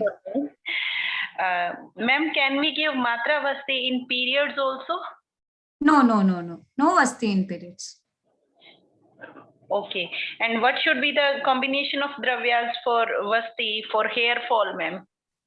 That is a very interesting question. For the first time, I am hearing such a question anyway. So that also, we'll think of it in this line. Pitta Shamana, right? Any any like this degeneration happens never without pitta. Alle, na pagaha vitta drite, no paga without pitta. So any pitta shamana vasti will work. Okay, now you regulate the diet, you tell the patient to that day-to-day routine, you regulate it, and that if at all you have to go for vasti, you go for tikta rasa. That is, you can go for the same combination. You add a taila, you add a this makshika, and then you add a kashaya, which is tikta rasa pradhana. It can be punarnavadi, it can be like all this kaba pitta hara. If that patient is little more kaba, this thing, even you can add a drakshadi kashaya. If so much of vata pitta is there, you are getting what I am telling. Like drakshadi kashaya, if it is more vaitika, if punarnavadi, if it is more kaba pitta. So this is like, I always tell, like it is like preparing a sambar only. Okay, you are preparing a sambar, you keep like the direction should be clear, then you take all this. Okay, what which kashaya. So in a hair fall, if it is more kapha pitta pradhana, it is hypothyroid or like such conditions, is there the patient is having little kapha, kleta and all, you go for a punarnavati mixed kashaya. Now if the child is very like very lean and so much of kshaya, or like so much you're feeling that, then you go for like drakshadi, something you can add and do a vasti. Okay, if you're feeling so, like if this is the line, this is the thinking line, you be innovative. It's not that like this Madhu Tailigam is there, this combination, it's not like that. This direction should be right. Okay, what you want, and then to that you add things. You do vasti, see the result and decide for yourself, and then improvise on that the next time. Okay. The only thing is that that direction should be right. Think in that dosha way, think in that rasa way. You know, this is a dosha, this is a guna, this tikta rasa works, and tikta rasa, you add all this. Okay, this, for this, Acharya put up some yogas for us to understand it works in this way. Okay, this is how vasti is, like, this is how we are practicing it. Okay. Thank you very much, ma'am. We shall take few more questions from chat box. Ma'am, which basti gives good results in osteoarthritis, ma'am? Osteoarthritis, usually it will be very vata paitika and very like the pragati also will be vata paitika, kala of the patient, that is he'll be in that age, and then the disease also will be progressed to that vata paitika avastha. So Kshiravasti itself, Panchadikta Kshiravasti like works well. Okay. Thank you very much, ma'am. Ma'am, can we do vastis in kidney diseases, ma'am? That is also what I was intending to tell you. There is no thing like kidney disease. Condition like it can be creatinine high, it can be various conditions. Okay, so accordingly, if you have so much of kleda, mutra virechaniya, or like which type of medicines you need, or which type of medicine is working internally, you can think of such a combination and try doing vasti. It shouldn't increase that kleta more. Mutram kleta vahanamana. When that functioning is going impaired, like you don't increase the kleta, you go for combination wherein the disease or the pathology or the samprapti rikatana will happen. Anything internally you give and which is giving results can be done as vasti. Okay, like that is the only logic, that is the only direction. Like that is the way. Okay. Thank you very much, ma'am. Which basti can we use for urethral stricture, ma'am? Urethral stricture and Niruha, I haven't tried. What we have done is we had a patient with urethral stricture that with avagaha and Uttravasti you have to do in such conditions. If it's a male patient, like Uttravasti, and then avagaha works well. Okay, like and with a Niruha, I didn't find we didn't have such a patient, and I don't know to tell. Thank you very much, ma'am. Which vasti can we give for amla pitta, ma'am? Again, no. Vandim pitta amla pittetu virekam mrudumarare samyak panta virittasya. It is told like that. Okay, so that amla pitta, we tell no that saradrava guna is increasing, or what you see in the patient, it can be either the tikshna guna of pitta is increasing or the saradrava guna of pitta is increasing. The saraguna that is the quality of pitta is deranged. Saraguna dravamana koodal. Alle vandim kritva amla pitte. That is why it is told vandim kritva amla pitte. In amla pitta you go for vamana, so that the sara drava guna pitta that you eliminate, and then vandim virittasya, then it is told virejana. Alle samyak vanta virittasya. Then you go for it is told vasti can be done. In that condition also, this pitta is the target. Okay, this pitta is the target, that wherein you have this Ushna Tishnata more or the Saradrava Guna Pradhanata more. In that condition, whichever combinations which is working with that patient in that condition, or Sikta Rasa Pradhana or the Sikta Rasa Dravya can be put in the combination. All these kashayas which work internally, you can try. Tikta Gangashayam Vachanam Kachayam. Like that is the way you should think. Like that Tikta Kashaya, that Tikta Rasa Pradhana, you do Vasti. Okay. This is the point where you have to catch. Okay, whether it is that Pitta Tikshnata or that Saradrava Guna Pradhanata, what I should do, you give a Sadhya Vamana, it will work more, or whether you need a Vasti more. Mostly in Amla Pitta conditions, Virechana works more than Vasti. That is what we have seen. Virechana works more than this thing. Avipatti works more. Virechana works more in Amla Pitta like condition. It's not that in every diseases you should do Vasti. That's not what I was intending to tell. Okay. Thank you very much, ma'am. We have now come to the end of question answer session. Thank you very much, ma'am, for answering all the questions with so much patience. It was great listening to a beautiful brainstorming session. Thank you, ma'am. Thank you. Thank you so much. Now, I request Dr. Hita, Assistant Professor, Department of Shalya Tantra, Ayurveda College, Coimbatore, to deliver the oath of thanks. Over to you, ma'am. Good evening, everyone. As I was a junior of our speaker at Government Ayurveda College, Kannur, it is really my privilege and Manohar ma'am for sharing your valuable experience on Vasti. I'm sure that the participants are immensely benefited by being here. Your understanding, your depth of knowledge, and your ability to present the subject in such an interesting way produced one of the most memorable evening for all of us. Your words gave a close look at Vasti and its uniqueness. We are all inspired by your words, ma'am. Thank you so much. On behalf of Ayurveda College, Coimbatore and Team Diksha, I extend my gratitude to all our guests and delegates here. We thank you. Thank you, one and all. Thank you. Thank you so much. Thank you, ma'am. Now, let's move on to the next session for the day. In this session, we'll be dealing with importance of Ashray Bhava in clinical practice by Dr. Bhaswati Bhattacharya, ma'am. Next, I'd like to invite Dr. Tulya Mohandas, Vice Principal, Ayurveda College, Coimbatore, to deliver the welcome address. Over to you, ma'am. A pleasant evening to all. It's my honor to welcome Dr. Bhaswati Bhattacharya ma'am on behalf of Ayurveda College, Coimbatore and DIKSHA E-Learning. Ma'am is going to speak about Ashray Bhava in clinical practice. This is a very important concept according to me. Like unless we thoroughly know about this, it's very difficult to diagnose a patient as well as to treat a patient. So ma'am is going to emphasize on this topic, and we are all going to get benefit out of it. I welcome you one and again, ma'am, and I again welcome all the participants who are present here today in today's session. Welcome one and all. Thank you. Thank you, ma'am. It gives me an immense pleasure to introduce our guest speaker, Dr. Bhaswati Bhattacharya, ma'am.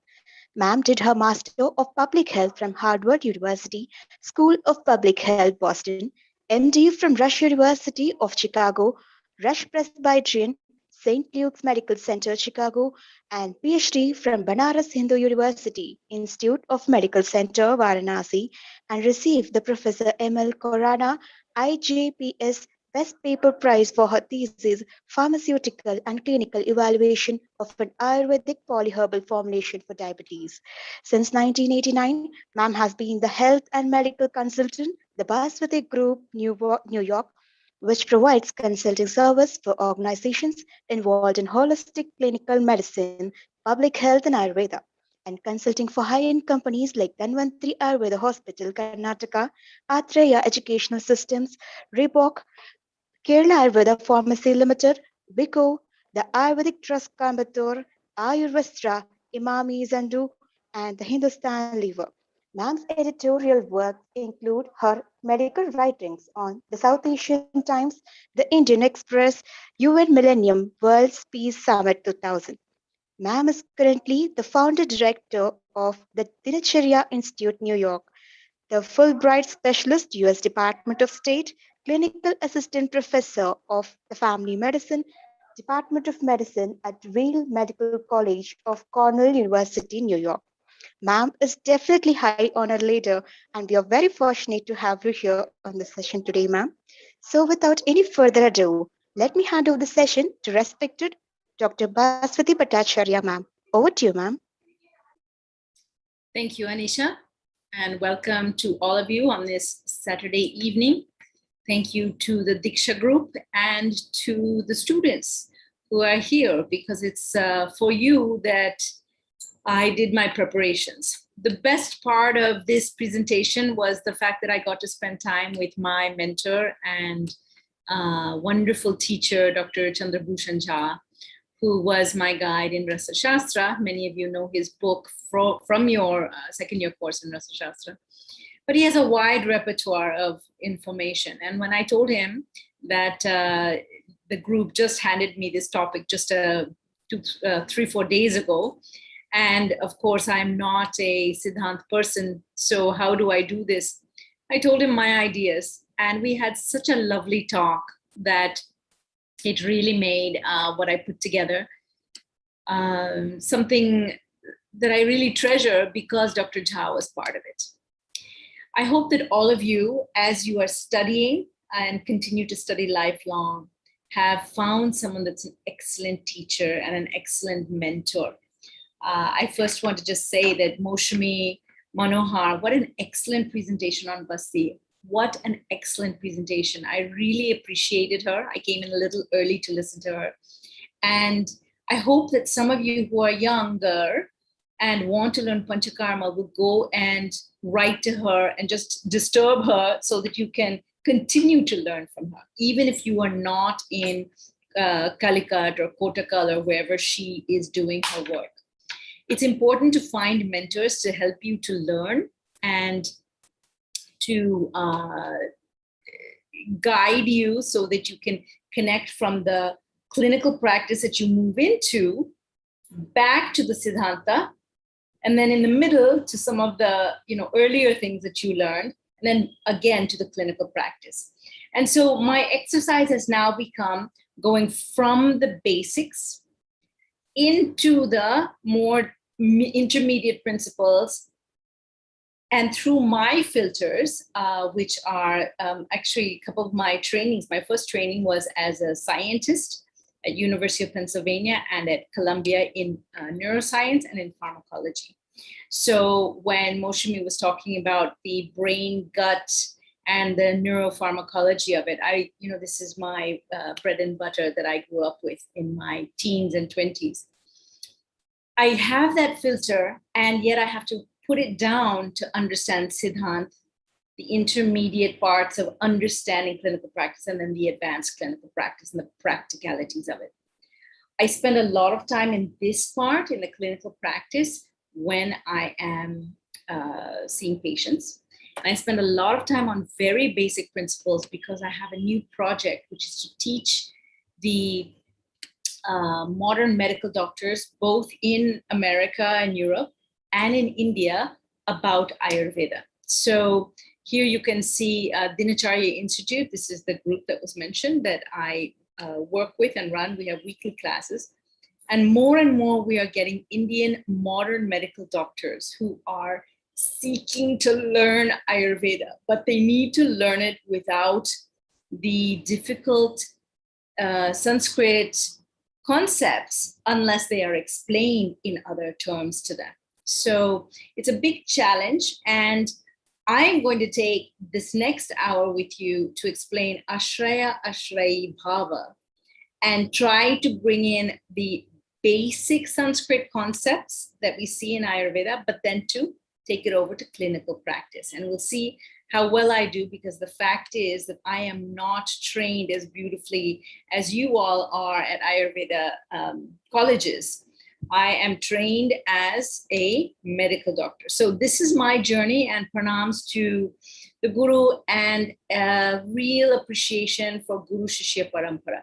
It doesn't matter how big the status of your school is. I've gone to some of the world's best schools.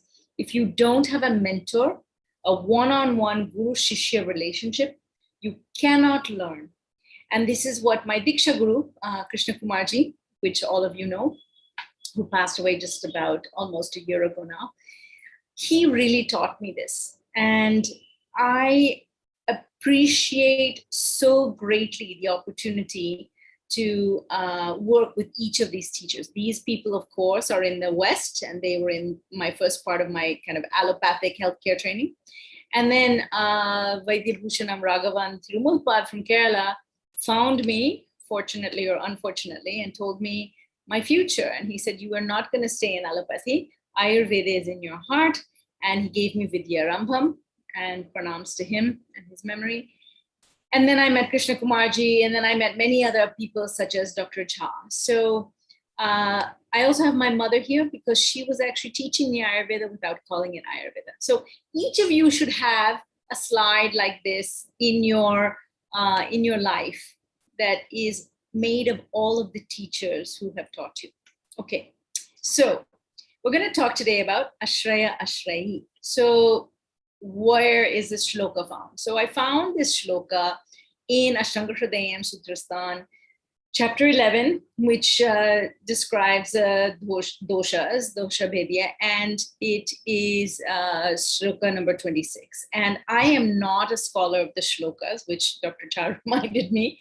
But for any of you that feel insecure, you know, you can always start learning. And I am learning deeper and deeper every day. I don't claim to be a scholar of Sanskrit shlokas and Ayurveda shlokas, but I really work for understanding the meaning.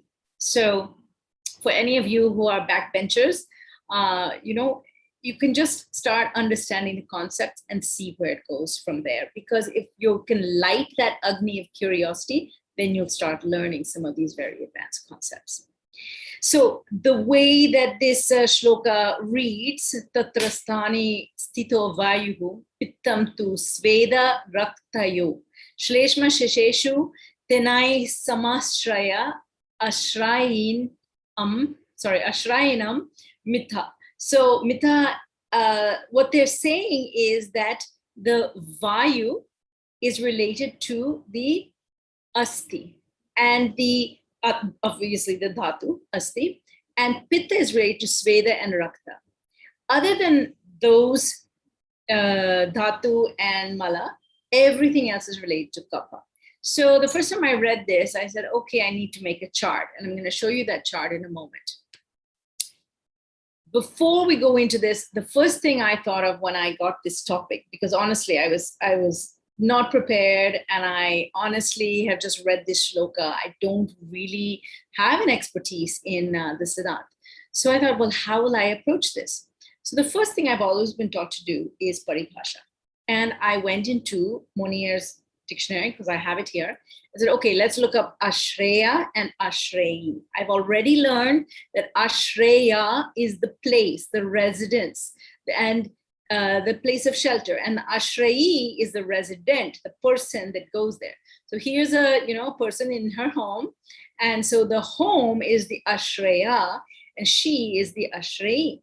But there are a few other words that we see at times through the books and through the shastras, and they're similar. One is Ashaya, which is different from Ashraya, and Sthana. So I try to understand this term, first of all, so that we can understand why Bhagavata is saying Ashraya. My Sanskrit teacher, who is Ramadas PV from Amrita College, I've been meeting with him every week for a Sanskrit class for the last, I think we're in our 4th year now. Every week he teaches some kind of Nirukti Nishpati. And one of the things he's always told us is look for the Tantra Yukti. And he's always told us that if the terms are different, it means there's slight differences in their meaning. Sanskrit is not a language that will have synonyms like English does, where they have the same meaning. There's a different facet or aspect being described, which is why the ucharan or the shabda is different. So Ashraya is going to have something slightly different than Ashaya, which is here, and Sthana.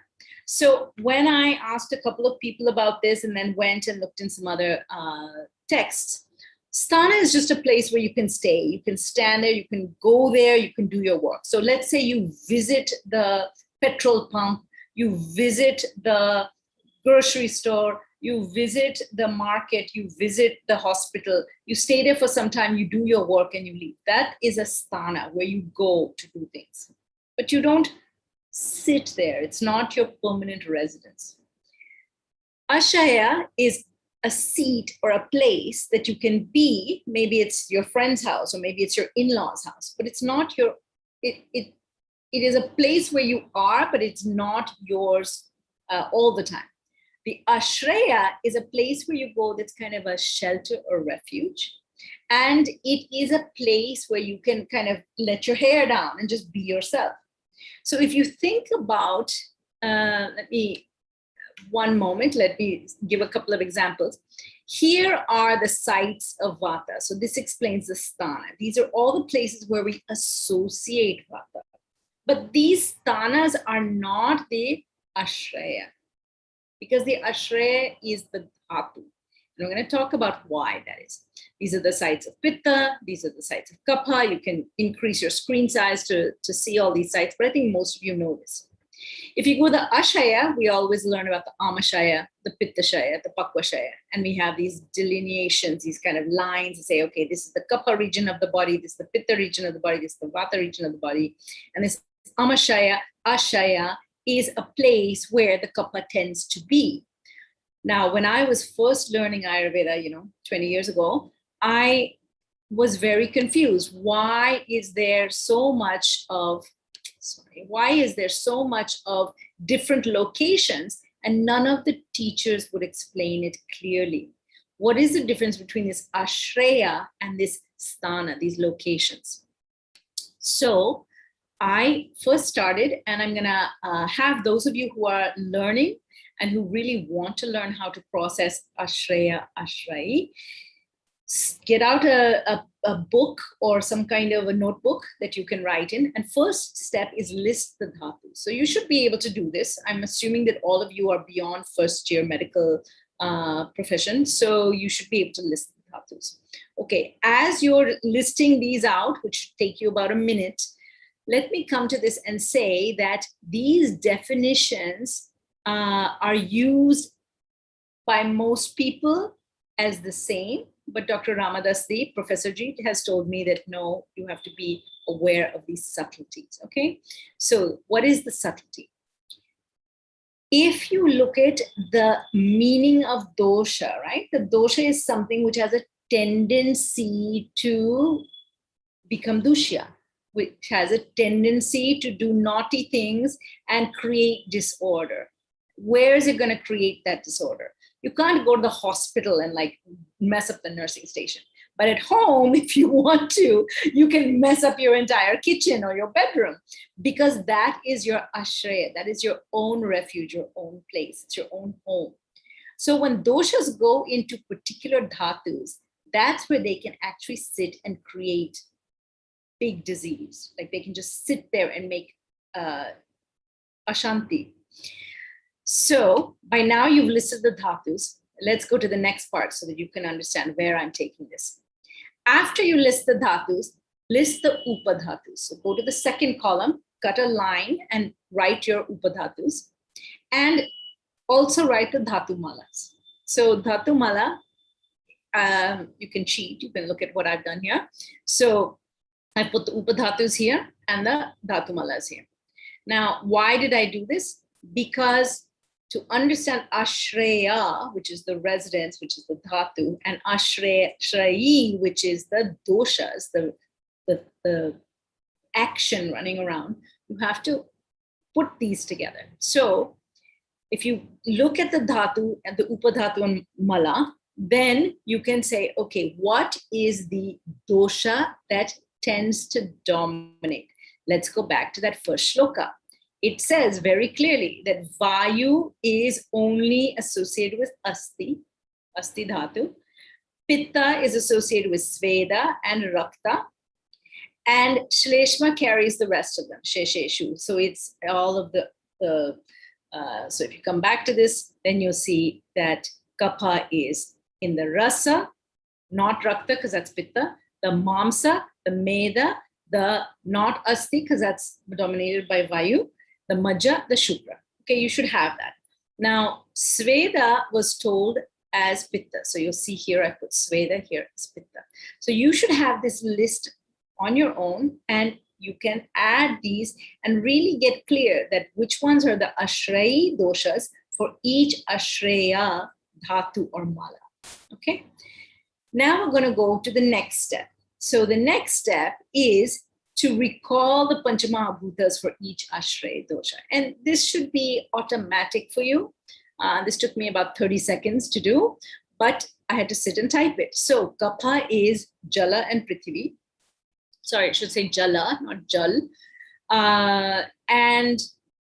So you have all of the Kapha sthanas that show Jala and Prithvi.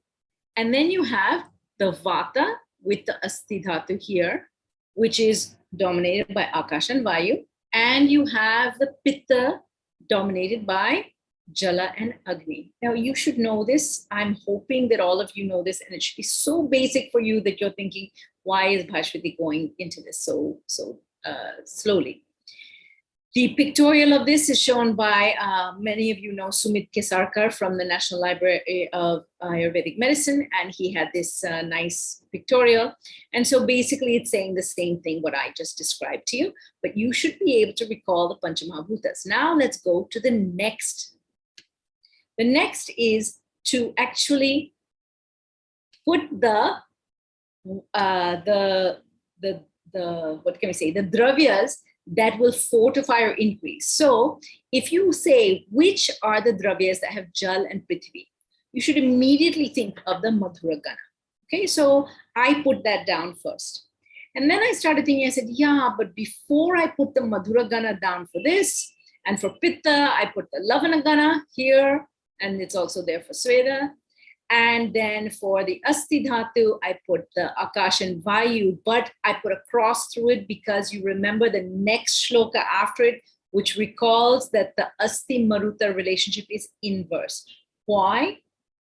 Because when Vata is associated with Akash and Vayu, and you increase the Akash and Vayu, you actually create more havoc. Rather than settling down and fortifying the dhatu, you create more havoc. So it's got an inverse, a paradoxical opposite relationship. So I put an X through it. If you look at this, then you say, well, if I put more into the, let's say into the rasa dhatu, I add madhuraguna, yes, I will build up the rasa dhatu, fine. But do I really want to do that if there's disease there? No. So then you have to back up and say, first, let's do the cleansing. So in the previous talk, Dr. Manohar was talking about how you have to do Shodhana before you start doing many of the bastis, because you really don't want to apply these great therapies that are more santarpana, that are more brahmana, that are more bulking or brahmana, before you clean out the dosha. This should be really, really simple for most of you, but it's important to remember this. So instead, so you can do this list, which makes sense because it matches up well. So you should be able to say, okay, Madhuragana for this, the family you can find in chapter 10, the whole list of things. And I've taken some of the easy to know ones and I've listed them here. Lavanagana for Pitta and for Vata this. Okay. But first we need to clean out. So how do we do that? You can't just say, well, the opposite dosha, that doesn't work, right? So what is the opposite? But what you can do is look at the gunas. And so this is actually a really interesting thing because I had my first training of Ayurveda. Actually, it was from Krishna Kumar. That was my first training. So that was in Coimbatore. It was in a very, very solid, classic, space. But then I went to the US, and when they teach, I don't know how it is in every medical college, but I will say that let's just say that a lot of people take shortcuts and they don't really teach that well. Because what I learned was about the gunas, and it was just crazy. So we got this list of Guruvadi Gunas, Guru Adi Gunas, starting with Guru. And we were just told to memorize these words. And we memorized them in English. Now I've given you the key here so that you can see that the different shapes correspond to these Mahabhutas. And we were told Guru is heavy, Manda is slow or dull, Shita is cold, etc. And this is how we learned it. It was only after I started really studying Sanskrit that I realized that the gunas are not just adjectives. They are contemporary, means they are right now and they change with time. They are dynamic and they are comparative. So one thing cannot be guru unless you compare it to something else. So if you think this glass is heavy, okay, this might be guru in weight, but it's heavier than this, right? Which is just a light remote control. But this is light in comparison to my copper jug of water, which is very heavy. So guru is a comparative statement. It's an adjective. And what it points to is action. So if you look behind it and you see that most people are learning gunas as words of adjective, but they are actually karmas. And if you look at the karma and you translate in whatever your local language is, Malayalam or Hindi or English, you have to come to the karma of what's going on. So here I've taken the words of Vata Guna. Okay, this is how we learn it, right? We translate this way, just like I showed in this last slide.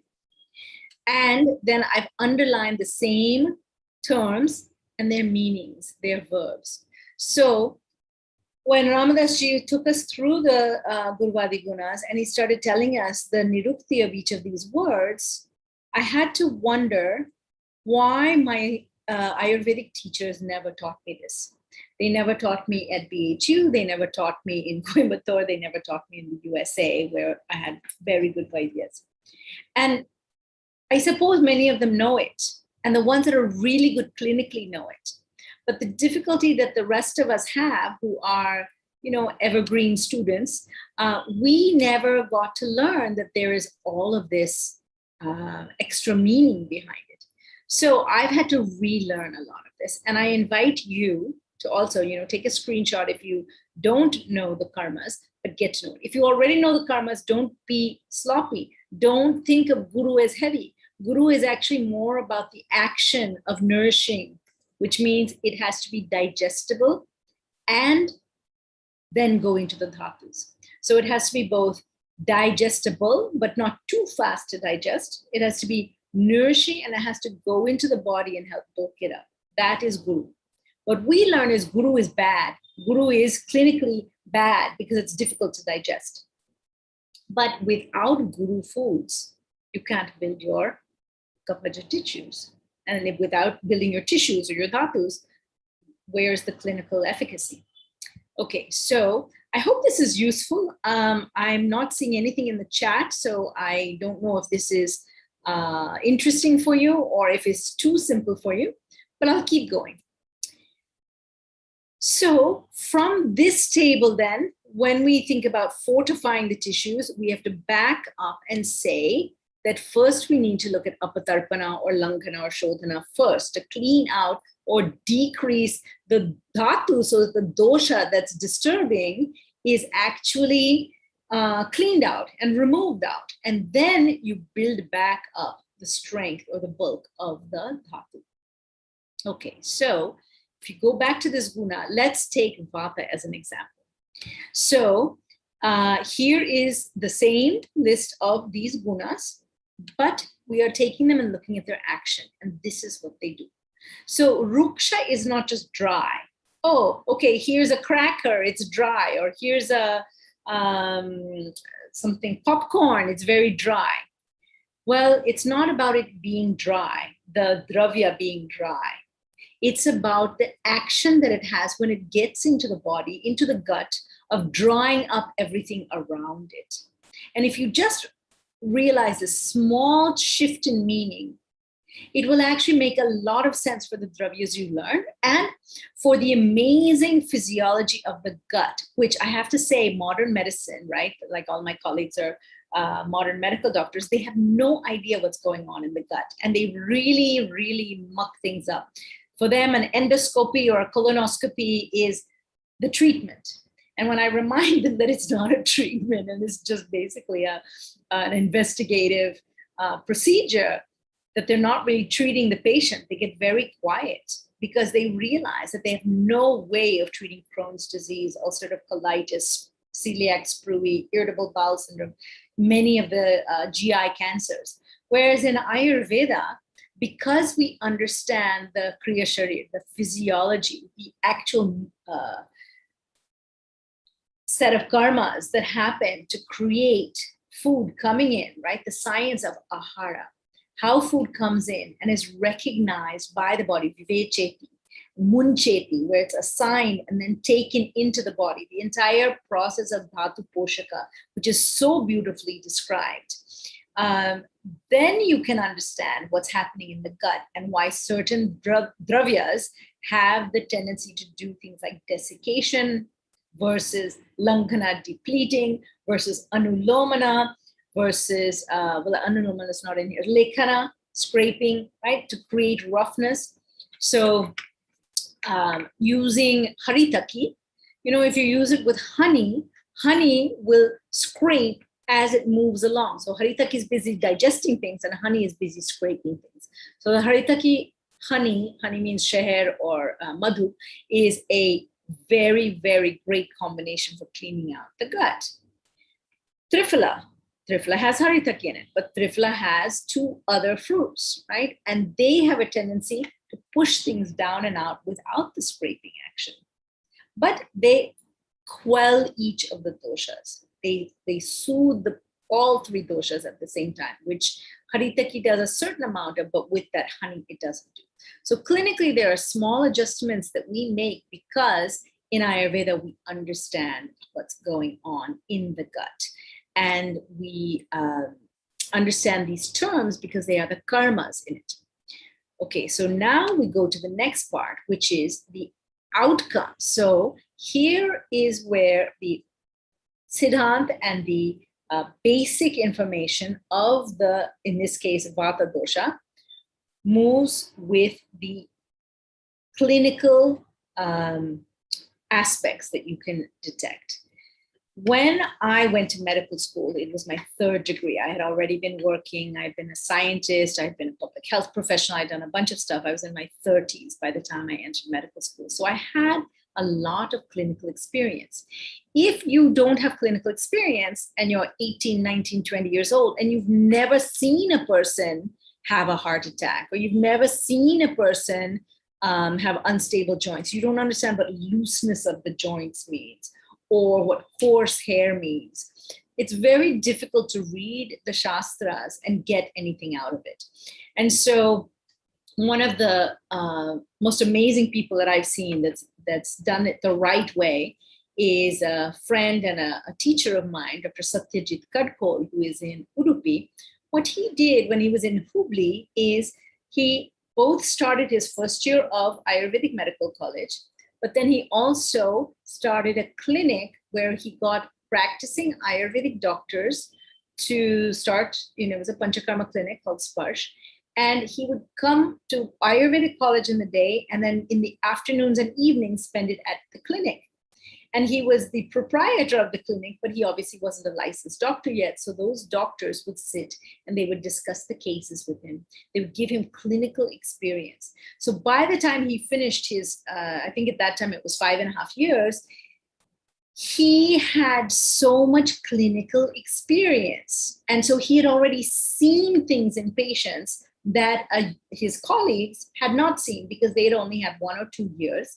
And we all know that at many Ayurvedic colleges around the country, they really don't get much clinical experience at all because most of the patients are going to allopaths. They're not going to the Ayurvedic people. Now, AVP is a little bit different because you have so many facilities.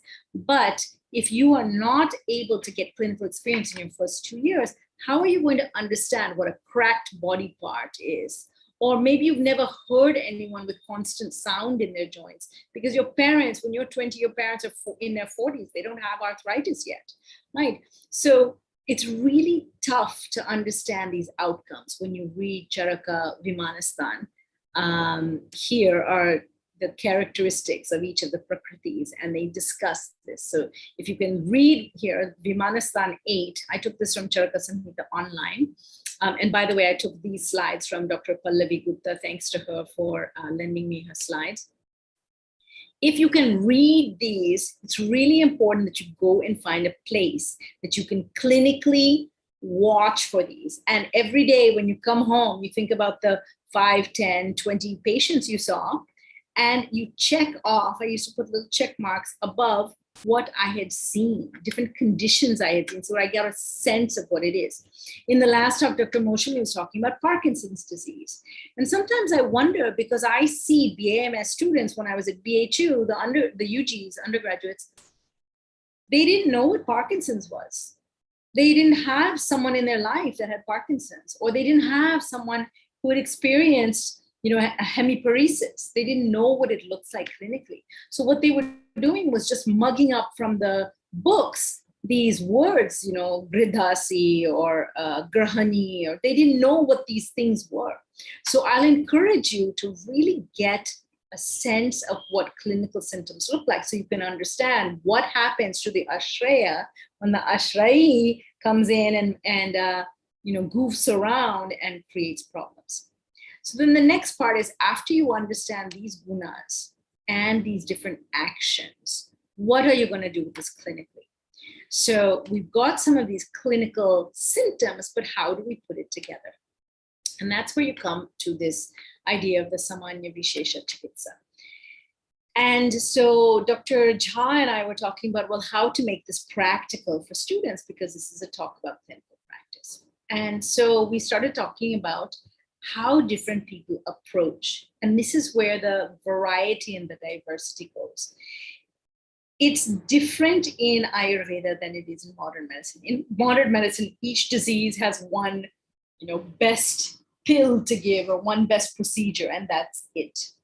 And there's not a variety of things, because they don't do Dashavida Pariksha. They don't have, dosha, dushya, bala, kala, and varieties of epigenetic factors that make each patient an individual case, where you can't give the same thing to different patients. So I know that many of us like that, and that's what we see in some of the Panchakarma centers, that everyone gets Abhyanga on the first day, or everyone gets Arogya Vardhini, or everyone gets something. But it shouldn't actually be that way. A good Ayurvedic physician is going to see each patient individually and then have a repertoire of things they can do.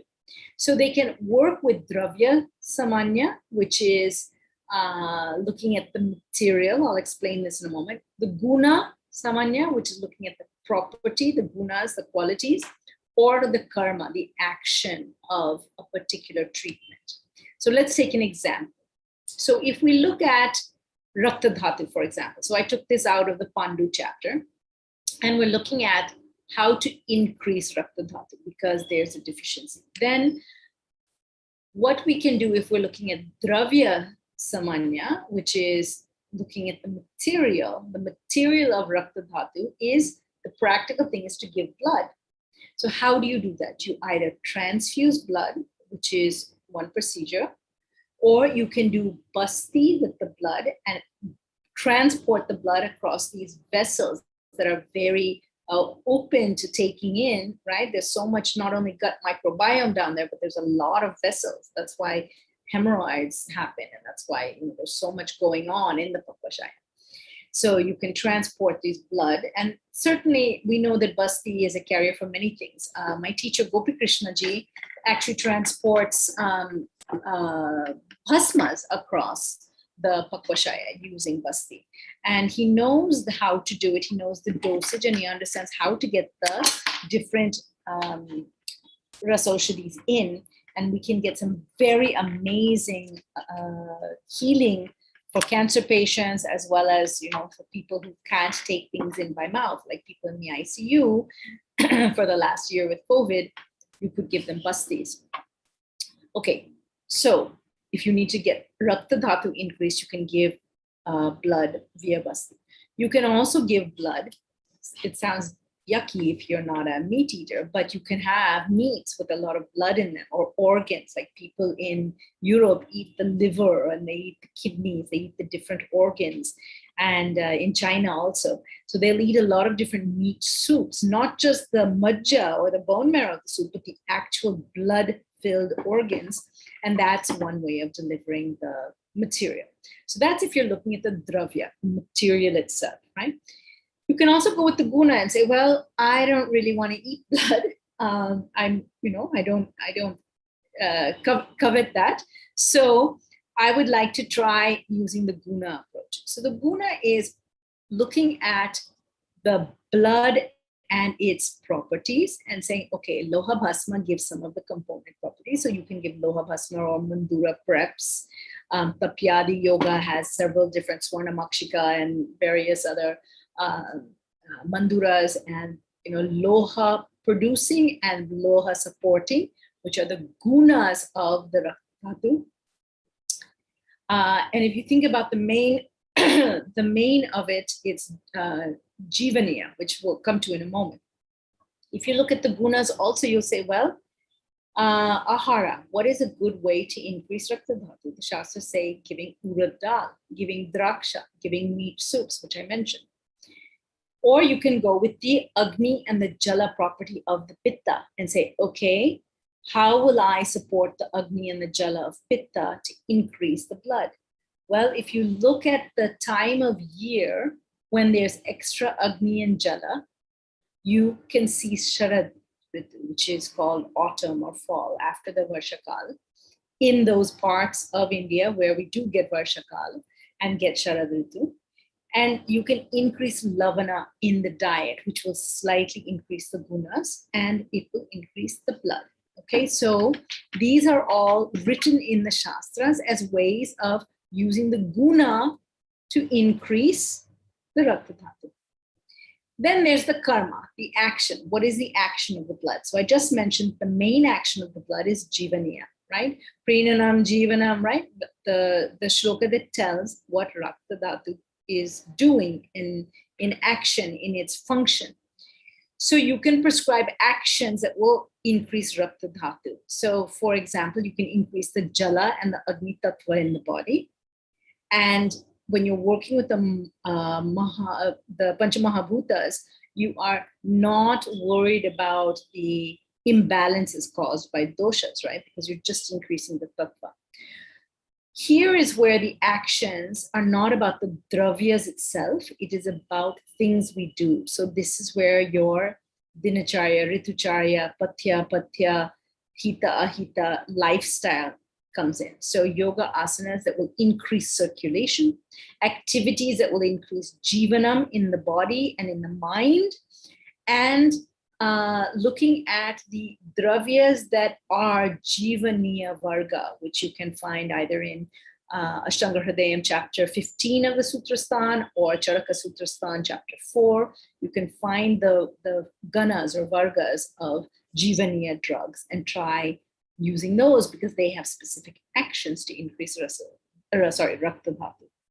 So I thought let's take a second example. So here's one that is about so this one was about Pitta, right? Because it was the Rakta Dhatu. So I decided to take one for Kapha.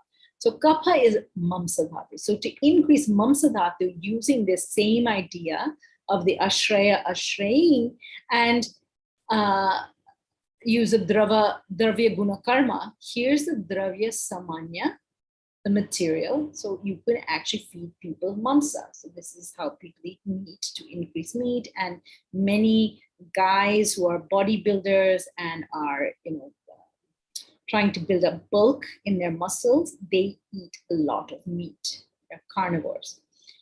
You can also give with the same guna as mamsa. So what is that?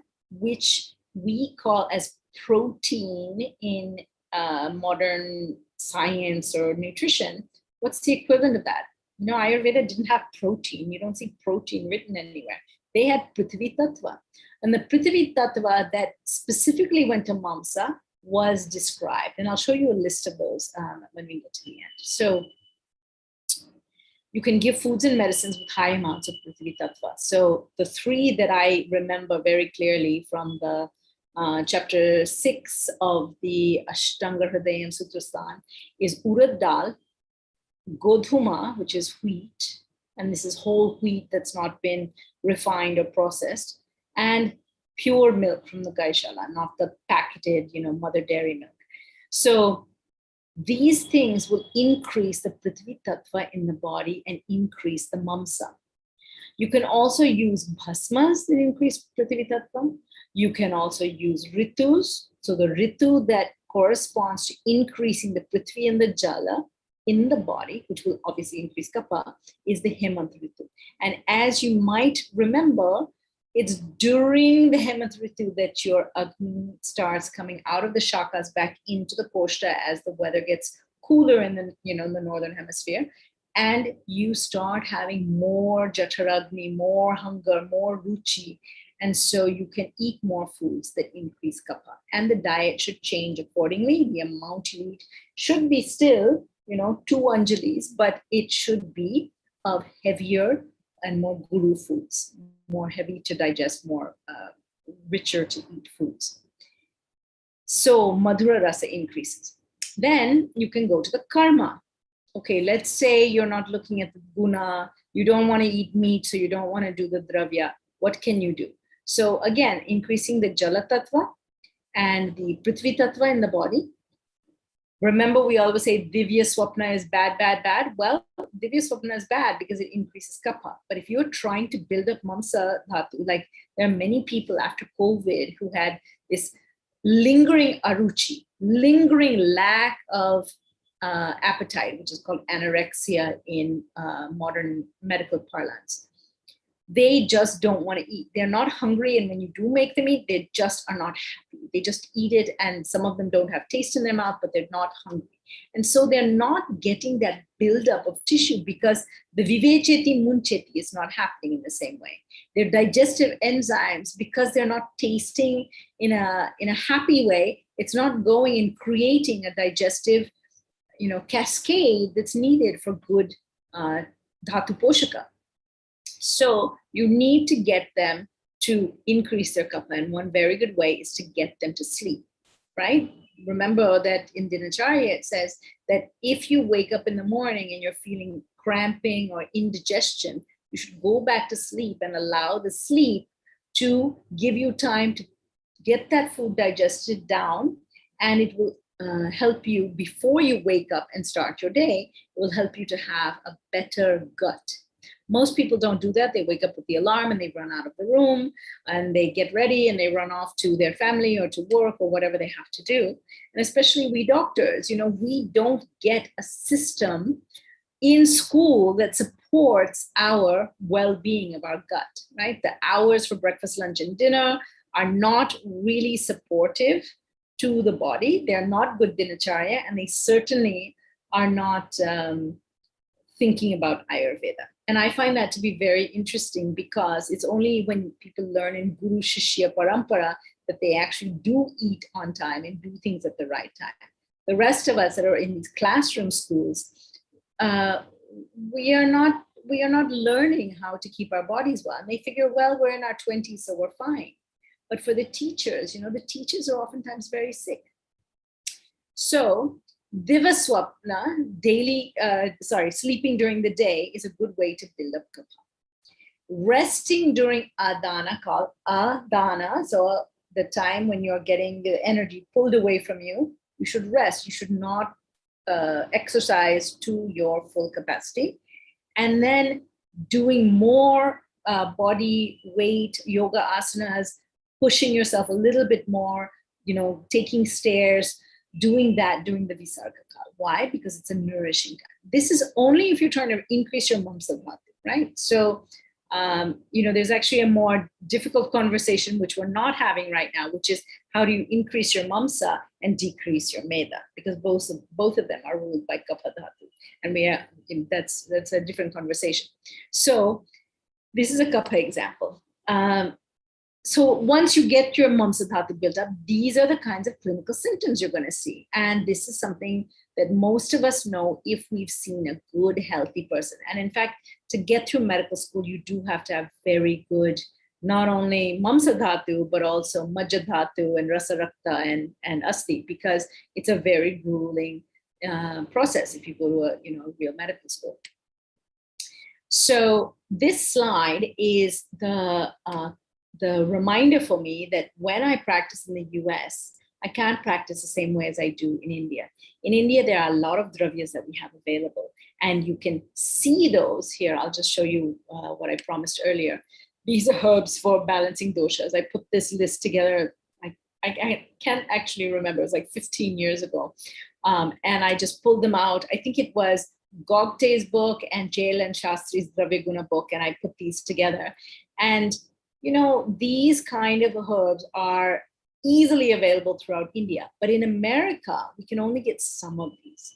And so to give dravyas as the main treatment, internal medicines, is not always possible. So there are all these other modalities that Ayurveda provides. And it's wrong to say that people in America who are practicing Ayurveda aren't really practicing Ayurveda. If you're using dosha dhatu mala, siddhanta, you're using that approach, that is absolutely Ayurveda. It's more Ayurveda than people that are sitting in India and using, extracts of turmeric or extracts of neem that are like these phytopharma extracts, because those do not follow the dosha dhatu siddhanta.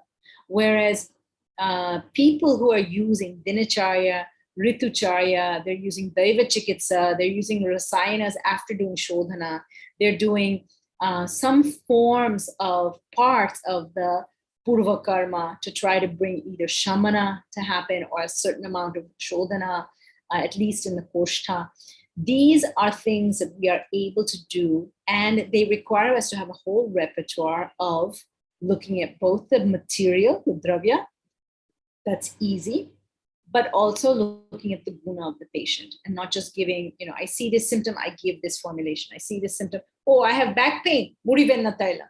Oh, I have a joint pain, Gandha Taila.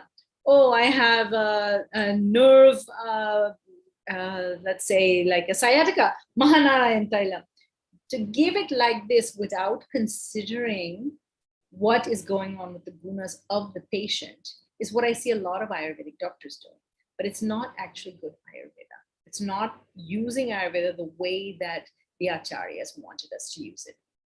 Karma is also doable, and it allows us to move beyond dravyas and involve the patient to bring Ayurveda into many aspects of their life. So many of you know that I do a lot of work with dinacharya, ritucharya, and because of Krishna Kumarji, I do a lot more work with daiva chikitsa than I ever thought I would. I use raga chikitsa regularly. Raga chikitsa is the use of classical Indian music and the samay chakra to know when to play certain ragas. I use gemstones, thanks to Dr. Gopi Krishna, who's taught me how to use uparatnas and ratnas.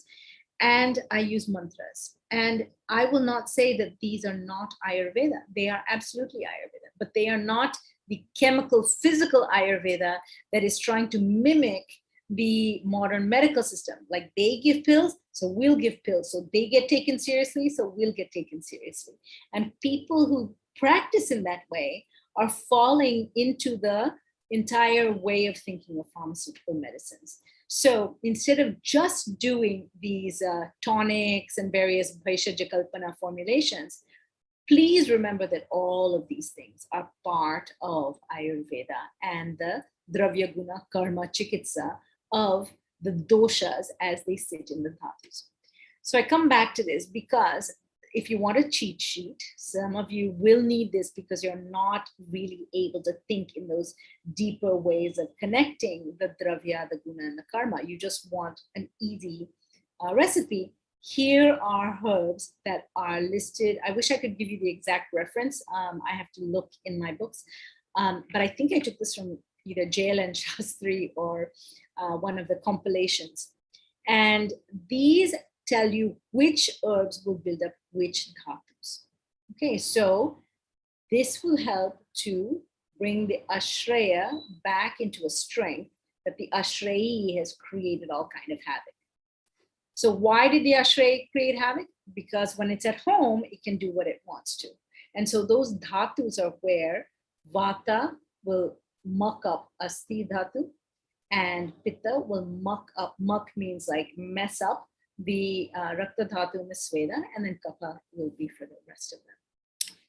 I also put together these formulas and various dhatu related cheat sheets, so that when I need to think about what to do for a patient, let's say someone's got a torn muscle, I can quickly go to these lists and say, okay, Mamsa dhatu, yes, I know about Bala, oh, Nagabala, yeah, I forgot about it, yeah, Ashwagandha's there, okay, fine. So I can use these kind of cheat sheets for those. Okay, and then this I found according to Organ, this is one of my US-based teachers who put these together. And what he did is he used the Charaka 50 Vargas, and he pulled out the ones that make sense. So if it's Medhya, he put brain. If it's Chakshush, he put eyes, right? If they said Hridaya, he put heart. You guys all know that that's not technically accurate, but if you're translating between Ayurveda and allopathic anatomy, then it works. Okay, so as I end, I just want to say that if you don't have a way to talk to your patients to teach them about Ayurveda, I have invested the last year of writing weekly columns at this place, the southasiantimes.info, and these are all oriented for patients. Maybe these people will be your cousins that are still criticizing you for practicing Ayurveda. 3 of my sisters don't like me because I practice Ayurveda. They think it's just alternate medicine, quackery. But when they get sick, it's interesting, they'll ask my other sister who does use Ayurveda and has actually been treated at ABP, and she really loves Ayurveda. So they need to read in layman's language what works. So I've put together a whole bunch of columns. You're welcome to take these. There are PDFs.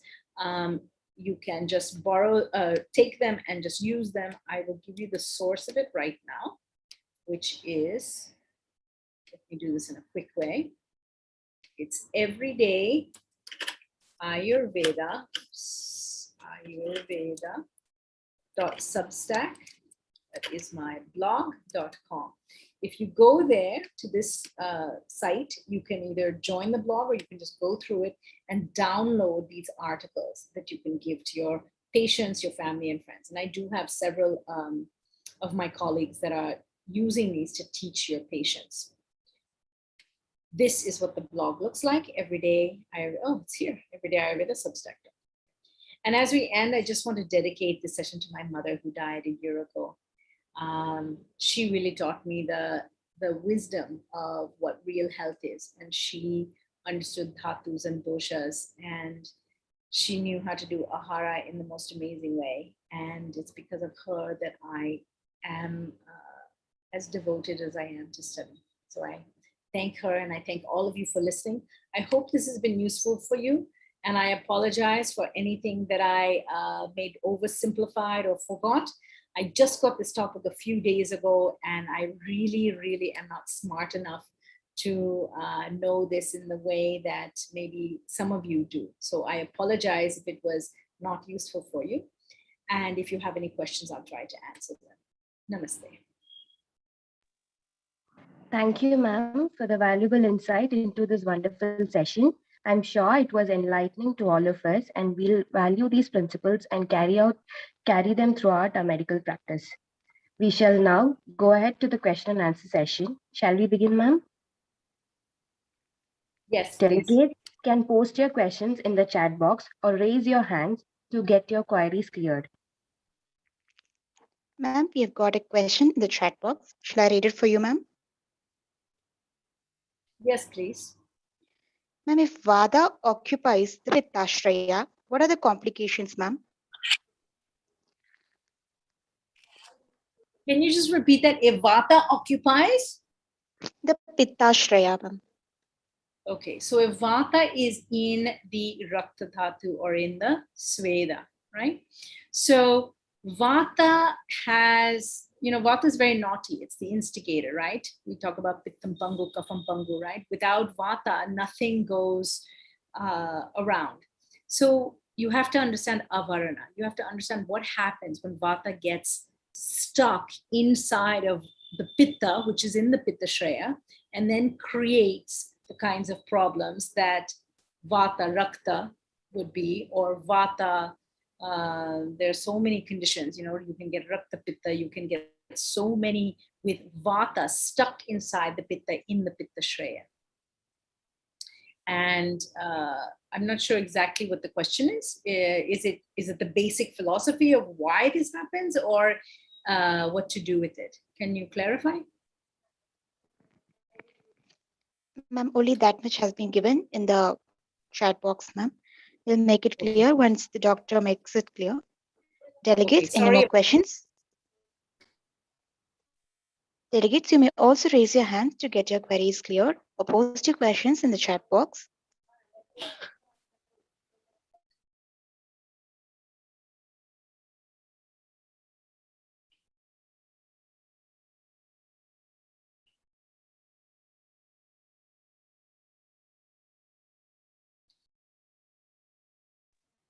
Dear delegates, any more questions?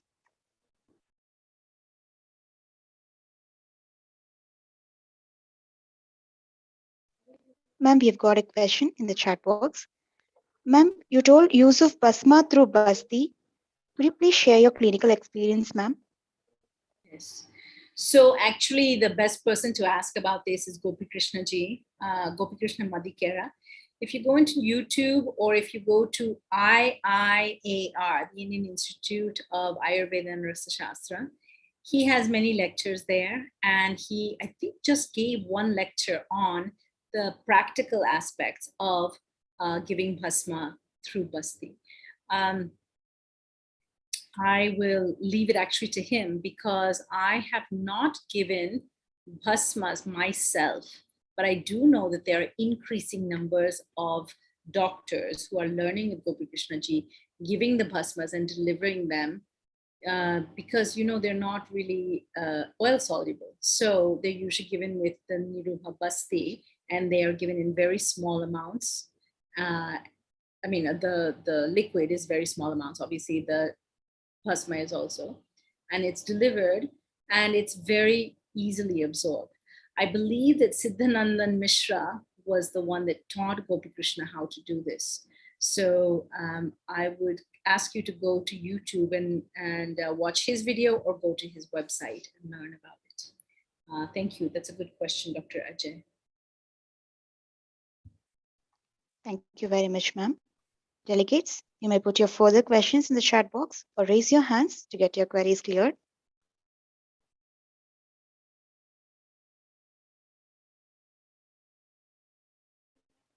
Ma'am, we have a doctor here who has raised his hand.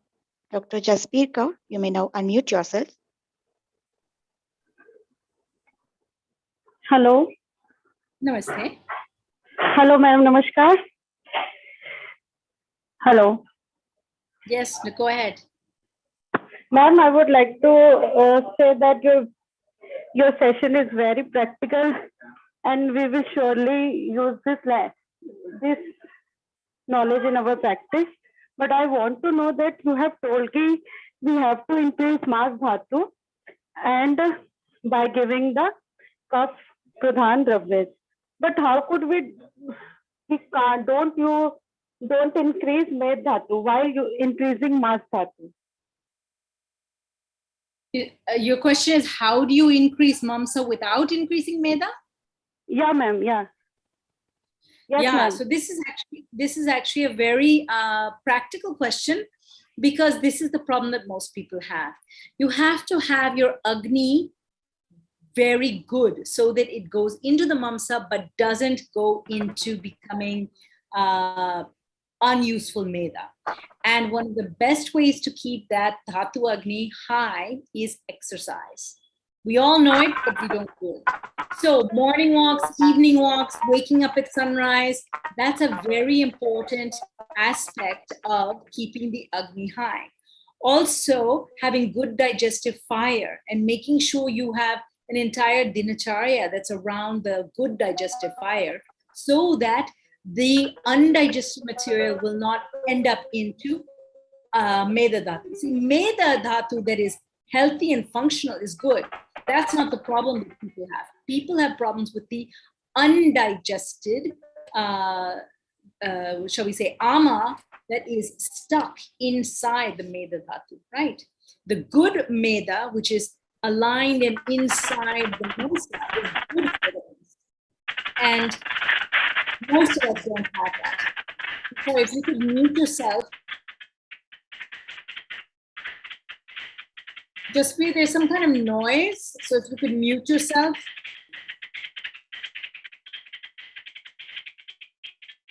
Dr. Jaspreet. Thank you, whoever muted her. So the issue is that you want to keep healthy fat in the body, because that healthy fat is lepanam and it's very good for keeping the mamsa moist. And the best way to do that is to exercise. And that is why vyayam is important. It's why we should be, we're not meant to sit for 8 hours a day in front of the computer or in front of a desk. We should be moving around. So if you're a doctor on the wards and you're working, you'll notice that you don't get fat if you have good dinacharya and if you have good ruchi. Ruchi is very, very important. That appetite, that hunger, that will make sure your Dhatu Agni is open and clear. I hope that answers the question. Yes, thank you very much, ma'am. We have now come to the end of the question and answer session. Thank you very much, ma'am, for answering all the questions with so much patience. It was great delight listening to you today, ma'am. Thank you for having me. And I apologize that I wasn't able to do a deeper session with just these 3-4 days of preparation. But namaste. I request Dr. Drishya, Assistant Professor, Department of Samhita and Siddhanta, Ayurveda College, Coimbatore, to deliver the vote of thanks. Over to you, ma'am. Thank you, Shushida. Good evening, everyone. On behalf of Ayurveda College, Coimbatore and Team Diksha, it's my privilege and great joy for me to extend a vote of thanks for this session. First of all, I would like to express my sincere gratitude to Dr. Basudhi Bhattacharya ma'am for sharing your valuable experience and views on the topic importance of Ashraya Ashrayi Bhava in clinical practice. Really, it was enlightening and informative session, ma'am. Thank you, ma'am. I extend my sincere gratitude to all those who are behind the screen, especially our beloved principal, Dr. Chandramouli sir, Vice Principal, Dr. Tulya ma'am, and Dr. Ananda Sai, who are the pillars of our webinar series. I extend my sincere gratitude to the whole Diksha team for providing us with the best virtual platform. Last but not least, let me thank all our delegates who have responded so well to our invitation and made it a grand success. We look forward to welcome you again in our coming sessions. Thank you one and all. Thank you very much, ma'am. We have now come to the end of the session. See you all in the next session on Revealing Rasa, the Taste Perception with Dr. Anupama Krishnan and Basics of Cosmetology in Ayurveda with Dr. Madhu Chawla on 30th of August. To know more about updates, please do stay connected with our social platform. And that's all for today's most interesting sessions with a lot of new information for us to close our eyes with. Meet you all in the next session. Until then, stay home, stay safe. Thank you all for joining us. Thank you.